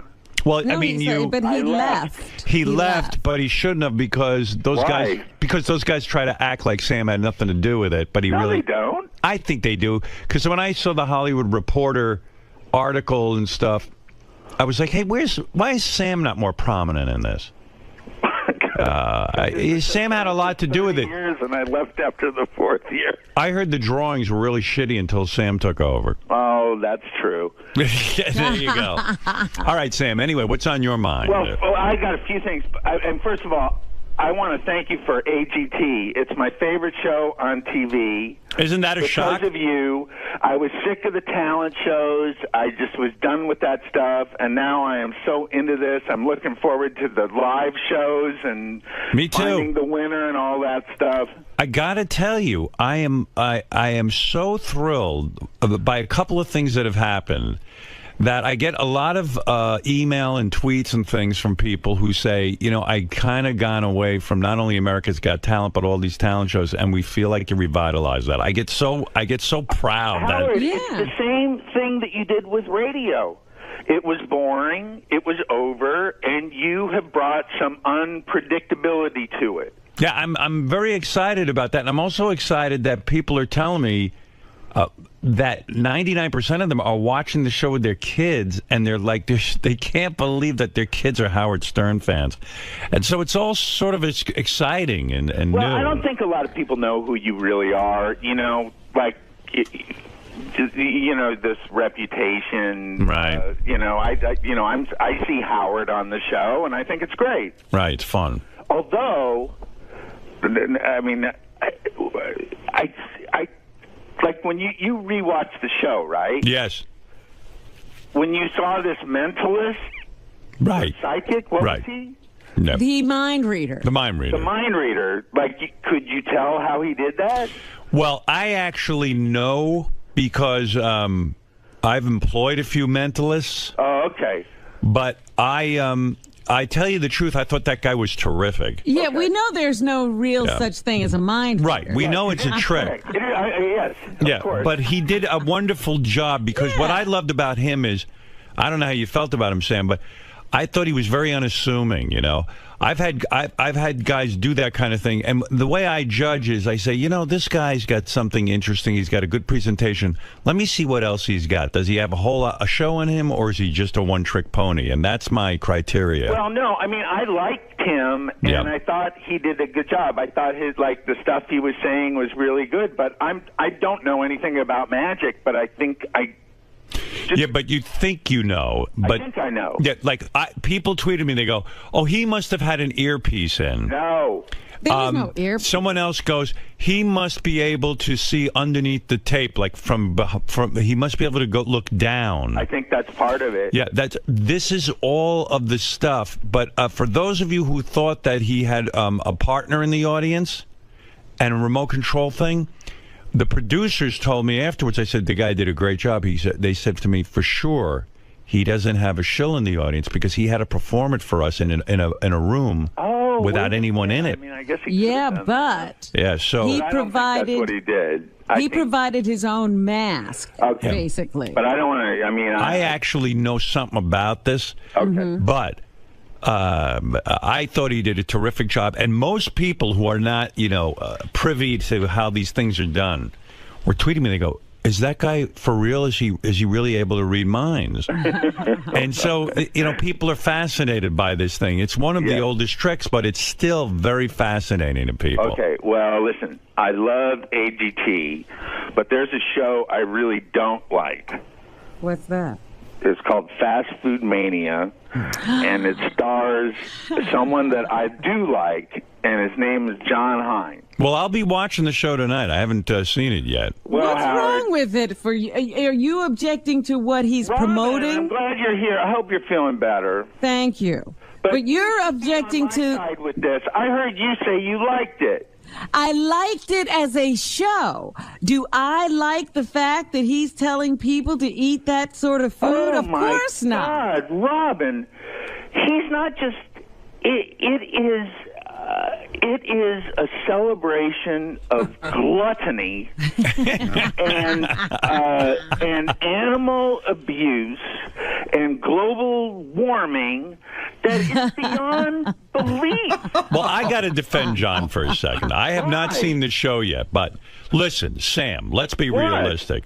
A lot of people love Eat like fast John food, and eats it. John loves fast So food. what? Well, I'm saying if you're a fan of fast food, sitting and watching John gloriously kiss the ground where Colonel Sanders once walked, is the funniest thing in the world to me. He could not kiss the ground where Colonel Sanders. Osama bin Laden was born on television. You're comparing Colonel Sanders who kills chickens to Osama bin Laden? Oh, I will compare that. I'll tell you why. Because obesity kills 100 million people, and Osama bin Laden killed 3. But you're thinking too much. Yeah, but this is a killing by choice. Sam. People choose this. Sam, you. What, the chickens choose to be killed? I said Sam. the people choose it. Sam, you're thinking too much. No. John, do you want to defend your show? Listen, wait a minute. Kentucky Fried Chicken is the most notorious slaughterer of animals in the world. His Holiness, the Dalai Lama has called for a boycott of Kentucky Fried Chicken because they use the cruelest, most outdated methods in the world to kill 1 billion chickens a year. Sam, you're talking to a guy who doesn't. I don't eat any birds anymore. Okay. I still eat And fish. I don't eat meat at all. Yeah, right. So we understand the politics of this. But what about the planet? Laura, let's talk to John Hein. John, how do you defend yourself? Sam Simon is watching your show. Will you be going into the methods that this meat is derived? Yeah, John, why are you not visiting Kentucky? Wait a second, John. Why are you not? Creatures that can suffer, John. John, why are you not visiting? Howard, in the main title of the show, listen. Say somebody feels that. Well, I want to eat a hamburger. In the main title of the show, John Hein is eating a hamburger that is 18 inches tall, and he looks like he's in heaven. It's got about 25 patties in it, and grease and cheese spilling out from everyone. It's the most disgusting thing you've ever seen in your life. And he's in bliss. And he looks like he's in heaven. Well, let me say something, because this needs to be said. Why are you taking his side? Well, hold on a second. Because you're out of your fucking mind, Sam. That's why. John, will you personally visit the slaughterhouse where Kentucky Fried Chicken kills their chickens? They won't let him in. Howard, we did, but that got lost in the edit. I see. Oh, So, really? Yeah. Oh, you did? No, of course we're not going to do that. That's not what the show's about. The show is about your joy of fast food. Of course, I understand what Sam's saying. Right. But to blame... Hold on, Sam. I listened to you. Okay, you're right. But to blame obesity on the fact that these places, no one's forcing you to go there. No one's telling you to eat the food. That's your choice, whether you want to or not. You could make the point that Homer Simpson glorifies donuts and gluttony. Oh, I was getting to Homer. Oh, you were? Yeah, which is Sam's He's a vegetarian. creation. He's a vegetarian. Homer Simpson's a vegetarian? Lisa, the daughter. Oh, Lisa. Oh, Lisa's a okay. vegetarian. Sam, I understand your point, and the show clearly isn't for you, but we're not telling... I politically agree with Sam about a lot of the slaughtering methods Okay, first of all, and obesity. John, you go like, people make a choice, but they're not making an informed choice. You are flooded with... Your show is a commercial for fast food. Where's the other side? It's one big commercial. But Sam, I think the fun of it is that it's the fun. Yes, the fun. Now, come on. Put out of your mind how bad it is. No, the fun is to watch a guy kill himself. Right. I mean, when John pulls out that gun that shoots the sour cream, and he's talking about what a great invention it is. Yeah, I mean, that's great. He's never been in a Taco Bell in his life. You don't see the humor in that? Well, wait. This is what I would like. Howard, you like Paul McCartney, right? Love him. So does John Hine. John? Absolutely. Yeah. Okay. He did a short film. It's called Glass Walls. Right. It's about. It's on YouTube. Go to John. Howard, make John go to YouTube. Okay. Go ahead. And make him watch this 10-minute film about where meat comes from. Now, John, I'm your boss. Don't make me go to YouTube. You have Howard. to go to YouTube. Don't make me go to YouTube, Paul. Howard. Well, watch it. Listen, Sam watched you. You should watch his. Hey, I've seen Super Size Me. I've read Fast Food Nation. I will watch the film that you're suggesting. But it's not going to make him stop. And then we'll come back for season 2 and go to different places. No, it will. No, what are you saying? And John will be as powerful a spokesman for veganism as he is for whatever fast food mania. Fast food mania. Listen, Sam, John is killing himself. He's huge. He's diabetic. He eats shitty food every single day of his life. Actually, that's not entirely true. It's close. Like, what about this, John? You love your kids. I do. You don't look very healthy on the show. First of all, I don't know. Yeah, but his kids are getting older now. They don't need him that much. I don't know what the obesity rate in the. I think it's like 35%. We're the fattest country in the world, but it's got to be like 99% of the people on that show. Robin, oh, yeah. They've got the market cornered. Robin, you're an advocate for whole foods, good foods, and all that kind of stuff. Yes, But at the absolutely. same time, you can watch John's show and still find the humor in it, right? It's ridiculous. I think that the greatest thing about the show is they call it mania. I mean, these people are crazy. Sleeping in a parking lot to get free chicken. Oh, my God. Sam, the point of this show The fact is, though, 60% of Americans, listen to this, 60% of Americans are obese or overweight. And the perpetrators are soda companies. So, yes, people should be able to control themselves. And yes, they shouldn't eat fast food, but that's the point. Everybody's got personal choice. And John's show is not the only show praising overindulgence. There's nothing else. Every commercial is overindulgence. John, what are you going to do? Are you going to resign? Blaming the commercials on me, too? Are you going to resign from the show or not? Your show is a commercial. Sam, this show is glorifying the Americana, the food, the event, everything behind it, and why so many people go to these places and enjoy them. Look, I know when I walk into one of these places, I'm not making the healthiest choice, but it's my choice to make, and I love the food. If if you drink a lot and you love alcohol, no one's going to tell you, you know what, get the alcohol off the shelves. You can't have it. That's your choice to moderate or not. Choice to torture dogs? I didn't hear what you said. Sorry. Was it Michael Vick's choice to torture and kill dogs? Yes. Of course it was. And he had to pay a price because it's illegal. Sam, likening fast food mania to 9/11 is a very weak analogy, okay? And It's not a weak analogy, John, because obesity is a bigger threat to this country than terrorism. So the only reason people are obese is because of these places, you're saying? Let me play devil's advocate. Let me play devil's advocate. You were part of a show that glorified gambling. It was a poker show, if I remember correctly. I used to watch it. Yes. And many people have lost their fortunes. No. Yeah, you are glorifying. Hold it. I want to finish my Poker's point. not gambling. Hold it. Poker's not gambling. Stop it. How is poker not gambling? What are you talking about? Poker is a game of skill. There's no look. Every casino game in Las Vegas, if you want to lose, you can walk up to the table or rather, in poker, if you want to lose, you can lose. Right. If you want to lose. But what if you want to win and you lose? Gambling, you can end up winning.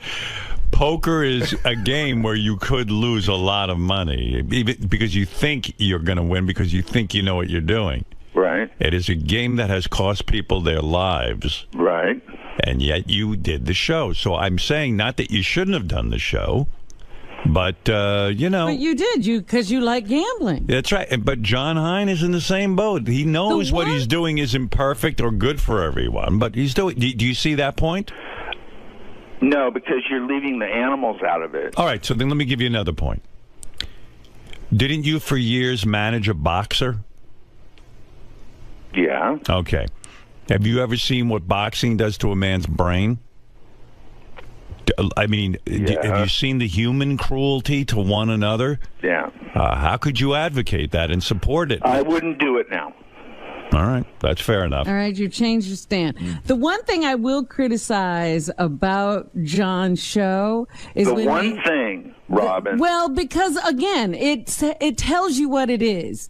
It says this is fast food. We all know what fast food is, and these are the maniacs who eat it. That's right. The one thing I will criticize is that they don't go get. John's bigger than anybody he interviews. Like they give you these couple of people who can eat this crap and not be obese. Not the shows I saw. No, there was a very an attractive girl talking about her love of something, and I saw a couple that won the Chick-fil-A or the Whataburger contest, and I just thought, oh my God. Yeah, well, there was that 100-year-old couple. That's Robin, saying Sam, you can actually live on this. Sam, have you voiced this outrageous anger toward The Simpsons when they have fast food companies advertising on it? Have you demanded that The Simpsons remove all fast food restaurant advertising? Like Disney getting rid of all that right. stuff. Have you demanded no, I haven't. All right. Well, okay. All right. Well, you've got work to do. I think, I actually do think that Homer satirizes America's. First of all, I think it's too subtle. 30 years ago, when The Simpsons, I don't know how long it is. Right. John probably knows. But Homer was fat. He's not fat. He's actually the average weight of an American now. Right. Now his fat is normal. And we always made, and it was supposed to be a joke that he loved this food. He was supposed to be a moron for doing it. And now.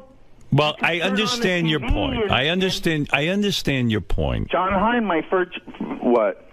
Because when you do watch the show, you kind of say to yourself, maybe fast food is kind of fun too, the whole lifestyle. And why am I being so uptight? Maybe I want to be a part of that. Maybe I'll go get a big burger. Yeah. But, and people don't realize how dangerous it is. I mean, we did that experiment that guy did at work. How long have we had that cheeseburger sitting out there now? Since January. Since January. How many months is that? 6 almost. Is there a cheeseburger still out there? Yeah, we have a cheeseburger because we read about this in the paper. We have a cheeseburger sitting in our office for 6 months. There it is. The cheese is absolutely perfect. Yep. There is no mold. And John Hein, when he's at White Castle, he goes, look at that. 100% beef, everybody. I mean, that scares the shit out of me. It's really 100% beef. That thing has not changed. No. How do we explain that, John? That the roll, the beef, and the cheese have no mold, and that's 6 months. Yeah, it's preserved well. Doesn't that scare you? Yeah, it does. And you're eating that. Well, it's a cheeseburger, so. So Sam is calling. Sam is calling for you to show that aspect of fast food on the show. No, yes. Well, they're not going to do that, but no, we're not. Sam. I want John to watch Glass Walls with Paul McCartney on YouTube. And he has to watch the whole thing. Sam, I will watch it. I pledge here I will watch that show. Okay. But you call up Howard, good man. but you call up Howard, and I know you said it's nothing against me, but you basically trashed the show, which just got out of the game. And you're entitled to your opinion, but you're preaching like this is something that's not done on television about any. I mean, that's a great point Howard made about your poker show. And no, it's not.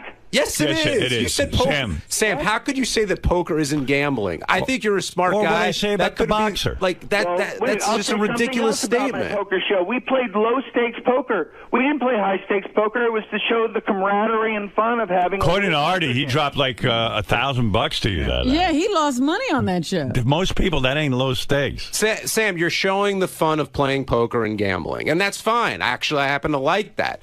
I'm showing the fun of going to these places, of enjoying the food if you like that food, and seeing other people who are crazy like me. What about the animals, John? We're not talking about the animals, Sam. It's not, Sam. It's not the point of the show. On the poker show, do you show how the cards are made? Do you show where the chips come from? Do you show the people living in shacks who lost their entire fortune? No, cards can't suffer. Chips don't suffer. Somebody made them. Suffer. What about the people who kill themselves because they've lost all their money playing cards? You're going to pretend like that doesn't happen? Kentucky Fried Chicken killed 1 billion chickens last year. Do you think 1 billion people killed themselves because they lost money at poker? Sam, I think people can walk up to a Kentucky Fried Chicken and say, you know what, I love this food, I'm going to go there. Or they can go down the street to a restaurant and eat Thai food. It's up to them. The choice is theirs. And you're going to praise the people making Thai food, but knock the people making Kentucky Fried Chicken. Any product in this country. I got to be honest with you, though. I mean, Sam is bringing something up that people don't like to think about, how their food is murdered. Gets to their plate. That's all food. Not all food, but not all food, but animal. John? No, food that comes that were animals that were killed for that. I get that. I understand that. Okay, I'm a smart guy. But you're okay with that? Yeah. I mean, I'm not a fan of the cruelty that might happen. Like, I guess at every fast food place. No. I close my eyes to that willfully. So you're in denial. Of course I am. He doesn't want to think about it. I don't want to think about it. I want to enjoy the bucket at KFC. And that's my choice to make. And a lot of people make that choice. That's I'm saying, all right, boys. That choice is horrible, I think. Sam, not everybody in the...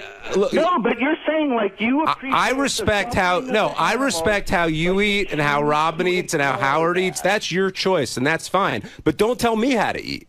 Okay, the whole world isn't vegans and vegetarians. In fact, most of the world isn't. But John, you're saying that this is me telling you, and I'm saying I don't care about you. I care about the animals. They're suffering because people eat meat. Yes, and they will continue to suffer because people eat meat. That's the way the world is, and you want to change the world. I get it. Not after you watch this video. All right, Sam. Go watch the video and tell us what your reaction is. Hey, Howard, John Hein, it turns out, is in the most controversial show of the year. It is. It's look at him. He's done it again. Oh, it was you, Howard. Yeah, me. I'm just a nice judge. Sam, you'll like this week's episode a lot better. It's all about the drive-through, the different drive-throughs throughout the country. Well, Sam, you can of course, I will say again, the meat... Is that bad for the mileage on cars or something? Gases, then all the automobiles in the world combined. We can save the world from incinerating by not eating meat. I'm tweeting at Simon Sam. All right. Are there more cool tweets about murdering chickens? I'm about to send out some links to the Dalai Lama saying boycott KFC. I'm going to do. Wow, John has inspired protest. And I'll do all right. Yeah, yes, Sam, are you getting laid? That's all that counts. You sound like a guy who's not getting laid. What? Are you getting laid? Yes, sure. All right. Yes, Gary. The guys in the office are asking, Sam has nice cars. Do they have leather seats? No. Okay. All right. No. Everybody always looks for these stupid things. No. And not only that, they're solar. Yeah, by the way, all of his cars are solar? I've been in Sam's car, and I got to tell you, there are no seats. All right. Thank you, Sam. Okay. Good to speak with you. Bye. Wow, controversy follows you, Man, John. he was on fire. When your dad goes to KFC, does he think about how the chicken gets killed? My dad doesn't think about me. What's he going to think about a chicken? He looks at a chicken the same way he looks at Doesn't me. mean it's not right not to think about how the animal gets to your plate. Yeah, but I'm not. But I don't think the consciousness of, the people that John is talking to is all that high. Right. They're All not right. caring about where it comes from or how it got there. Well, if anything, you should thank Sam. That's got to be an excellent commercial for your new show. Yeah, I think so. But the logic that poker is in gambling, and he kind of lost me a little bit there. Look, anything that people like, they like to defend. Look at you. Of course. That's it. Robin just called me dumb, but I don't care. I mean, No, I'm still gonna I go to didn't the- say you were dumb. I said the people you're talking to. Hey, you're like the professor. Dumb people. I feel so much better. All right, Big John. There you go. John Hein, when is the show on? It's on Sunday nights at 10 o'clock on Destination America. No need to give out what channel Destination America is. Everybody knows it. That's America's channel. Exactly. All right, thank you, guys. John. Poor guy's got one fucking show on Destination America. Sam found it. Sam is screaming about a show nobody sees. Yeah, I mean, yeah.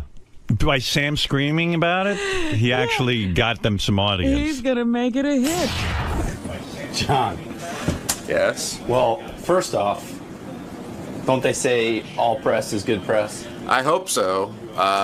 At first, I was really ticked because it seemed like Sam went out of his way to knock the show. Right. But in listening to his argument, I know he's a big animal rights advocate, and I really do respect that. But I think he's kind of missing the point when it comes to this show.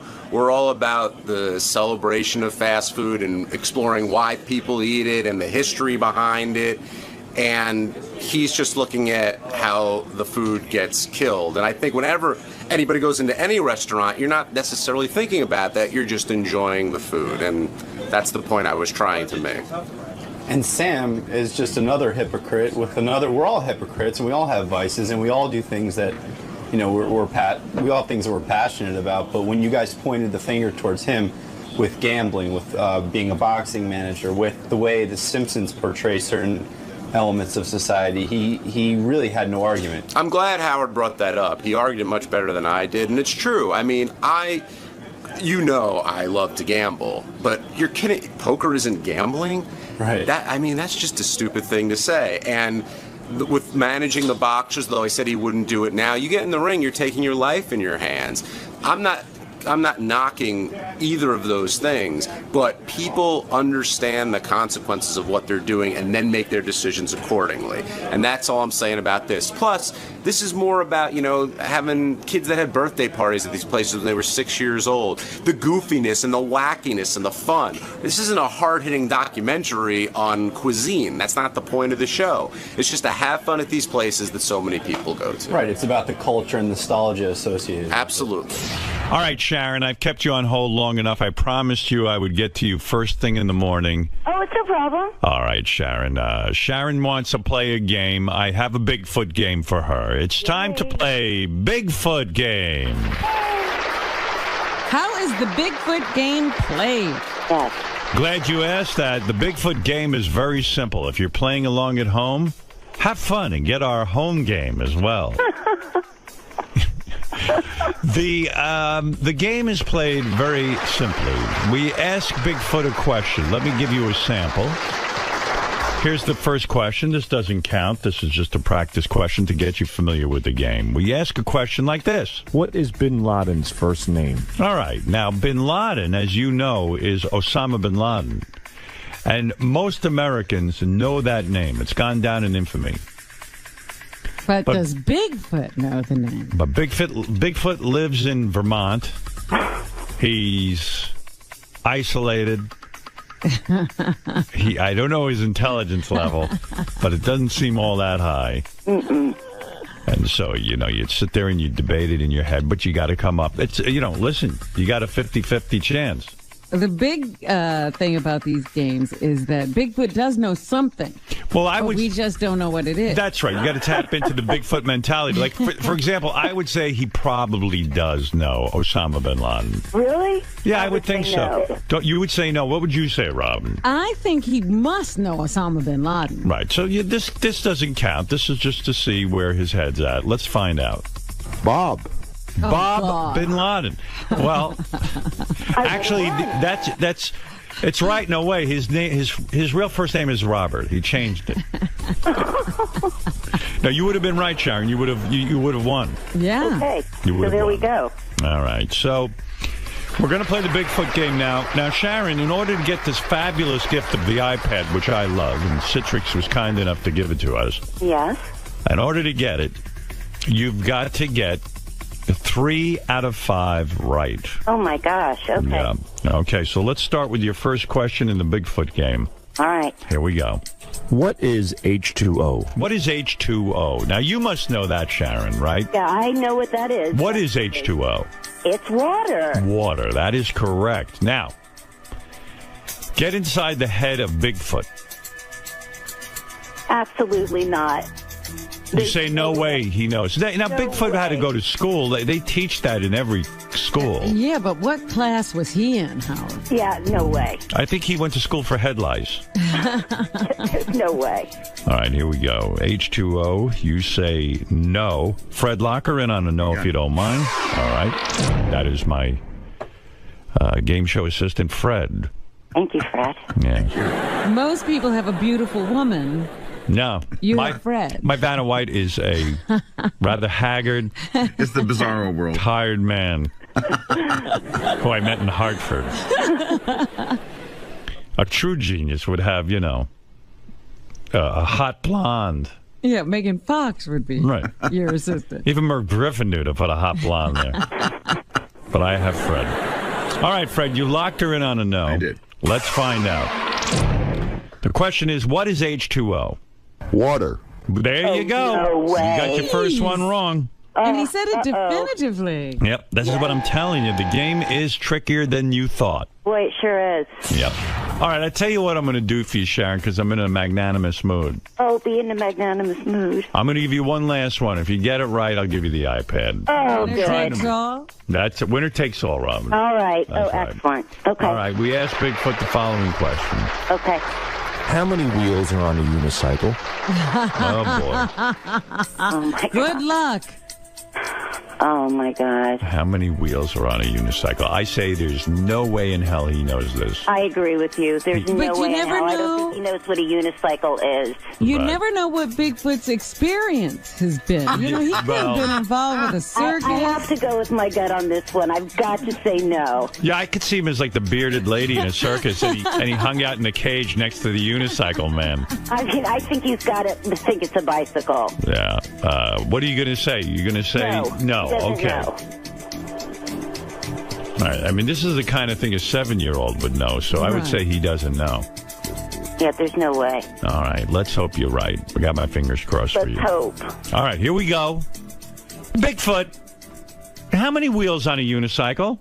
Is the number 3 an even number or an odd? Oh. What happened? Must have jumped. Hold on a second. The suspense is killing me. Me too.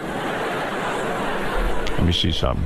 How many wheels are on a unicycle? All right, here we go. Is the number 3? Oh, they didn't edit it right. I think he said 2. He said 2. He said 2. He said 2. That just totally blew, though. Yeah. But anyway. I won. I got to get out of radio. Not a clean But contest. I got to tell you, at AGT, this shit don't go down. Although they did get scammed. Yeah, what's worse? I don't know. Guys, what happens there? Who is putting this on the DVD or whatever that's called, the CD? Who's the culprit that just sabotaged my game? Bring him to me. Bring him to me. Bring him to the call. Sal will be in a moment. It's Sal, that fuck, with the teeth. He's so busy whitening his teeth. By the way, good thing, Robin, I'm reading GTD, Get Things Done. You're going to watch me fire Sal now. Okay. Sal, what the fuck is wrong with you? I did nothing wrong. I double-checked it for accuracy, and then you went back, and the answer was there. Sal, there's no stop between the question and the answer. It was on mine, and I double-checked. That's weird. So if I go back there... But is there a track there, Howard? Is it on the particular track? I know there's no stop. No, it's no stop. I double-checked it for accuracy. I need a stop. I know. It should be on the track. I double-checked it for accuracy. You double-checked it. I double-checked So if I go back there and play it and it doesn't work, will you resign? No. Why? Well, because you double-checked it. Why are you afraid to risk your job on this? Let's play the real game show. Forget Sharon and her dumb iPad. Let's play the real game. Howard, I'm not lying. I know better. You see this CD? Track 12? Yeah. It's track 11 and 12 for the game. Right. I'm going to go back there. I'm going to play it.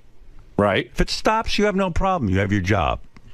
I have the same exact player as yours. If it doesn't stop, you lose your job. Why wouldn't Fred, lock him in on a yes and no. Why would it not stop, though? Why would it not stop? Let's play the game. If it's on the track, why would it not stop? It didn't stop. I just play here. Listen. Well, you went back and then it played. No. I heard the answer. Of course it did. But it played, it wasn't proper. It wasn't like all the other ones. I know that. So you did it wrong. You did your job wrong. You don't know that? I didn't do it wrong because when I checked it worked out. Listen. Okay, go ahead. How many wheels are on a unicycle? And then I go to play the answer. Is the number 3 an even number or an odd? It's missing. And then how'd you find it? I had to keep going back until I could find it. Well, maybe the CD has it after. Listen. Listen. Oh, God. Here's what you did. 2. Is the number 3 an even number or an odd number? You combined it with 12 and 13. You fucked up. I don't recall that. You fucked up. You don't recall it because you're busy teeth whitening. Your teeth look like shit. You dummy. You had nice teeth. $12,000 on teeth. 6. And 6 because you fucking cut a deal so you could do free commercials on my show, you cocksucking user. Get out of here. I've never done a free commercial on your show. 6,000. Why did the guy give you a discount? So you'd mention it on the show. I mentioned my teeth. I never mentioned him. Yeah, okay. So again, I'm a dummy, right? There's You're not distinction. a dumb. I'm sorry about. I'll tell you what. I'll mention my teeth if you give me a discount. That's not how you use me. You have no respect for me. That's a blatant lie. He mentioned the dentist's name in the news story. Yeah. Obviously, the news came to me and mentioned the story. Yeah. So you cut a side deal. Now you're selling advertising on my show. And like Lisa, like you said with Lisa G, like go enjoy your teeth. Something. Go enjoy your teeth. I did a whole Howard TV special. Thank you for doing that. Next time, consult me first. See if I want it on Howard TV. You getting your fucking dumb teeth. Well, I went through Doug. All right. I'm sorry about this. I fucked up. I'm very sorry. Check your work 500 times. I will. But that is very strange. I apologize profusely. I mean, it's crazy. I have been, Howard. Why don't I fire you? What's wrong with me? Am I a sucker? No. And then you go out and cut side deals? I'm not cutting side deals for my fucking teeth. Sure you did. Did you mention the finance company that financed your teeth? Yeah, but on the air? When Gary asked me about, you get a special deal. You got $6,000. Yeah. You were paid $6,000 for a commercial, and you don't know you did the wrong fucking thing? I don't know how. What are you, retarded? Apparently I am. All right. Well, let's play the real game. Go ahead, play it. And by the way, you're a smart guy because you know what? You outfoxed me. I thought for some stupid reason you were honest. How am I not? I'm a sucker. You're not a... Repeat after me, Howard's a sucker. No, I'm not going to say it. Don't say it because I want to hear it. Because if you tell me, maybe I'll learn something. Tell me what I am.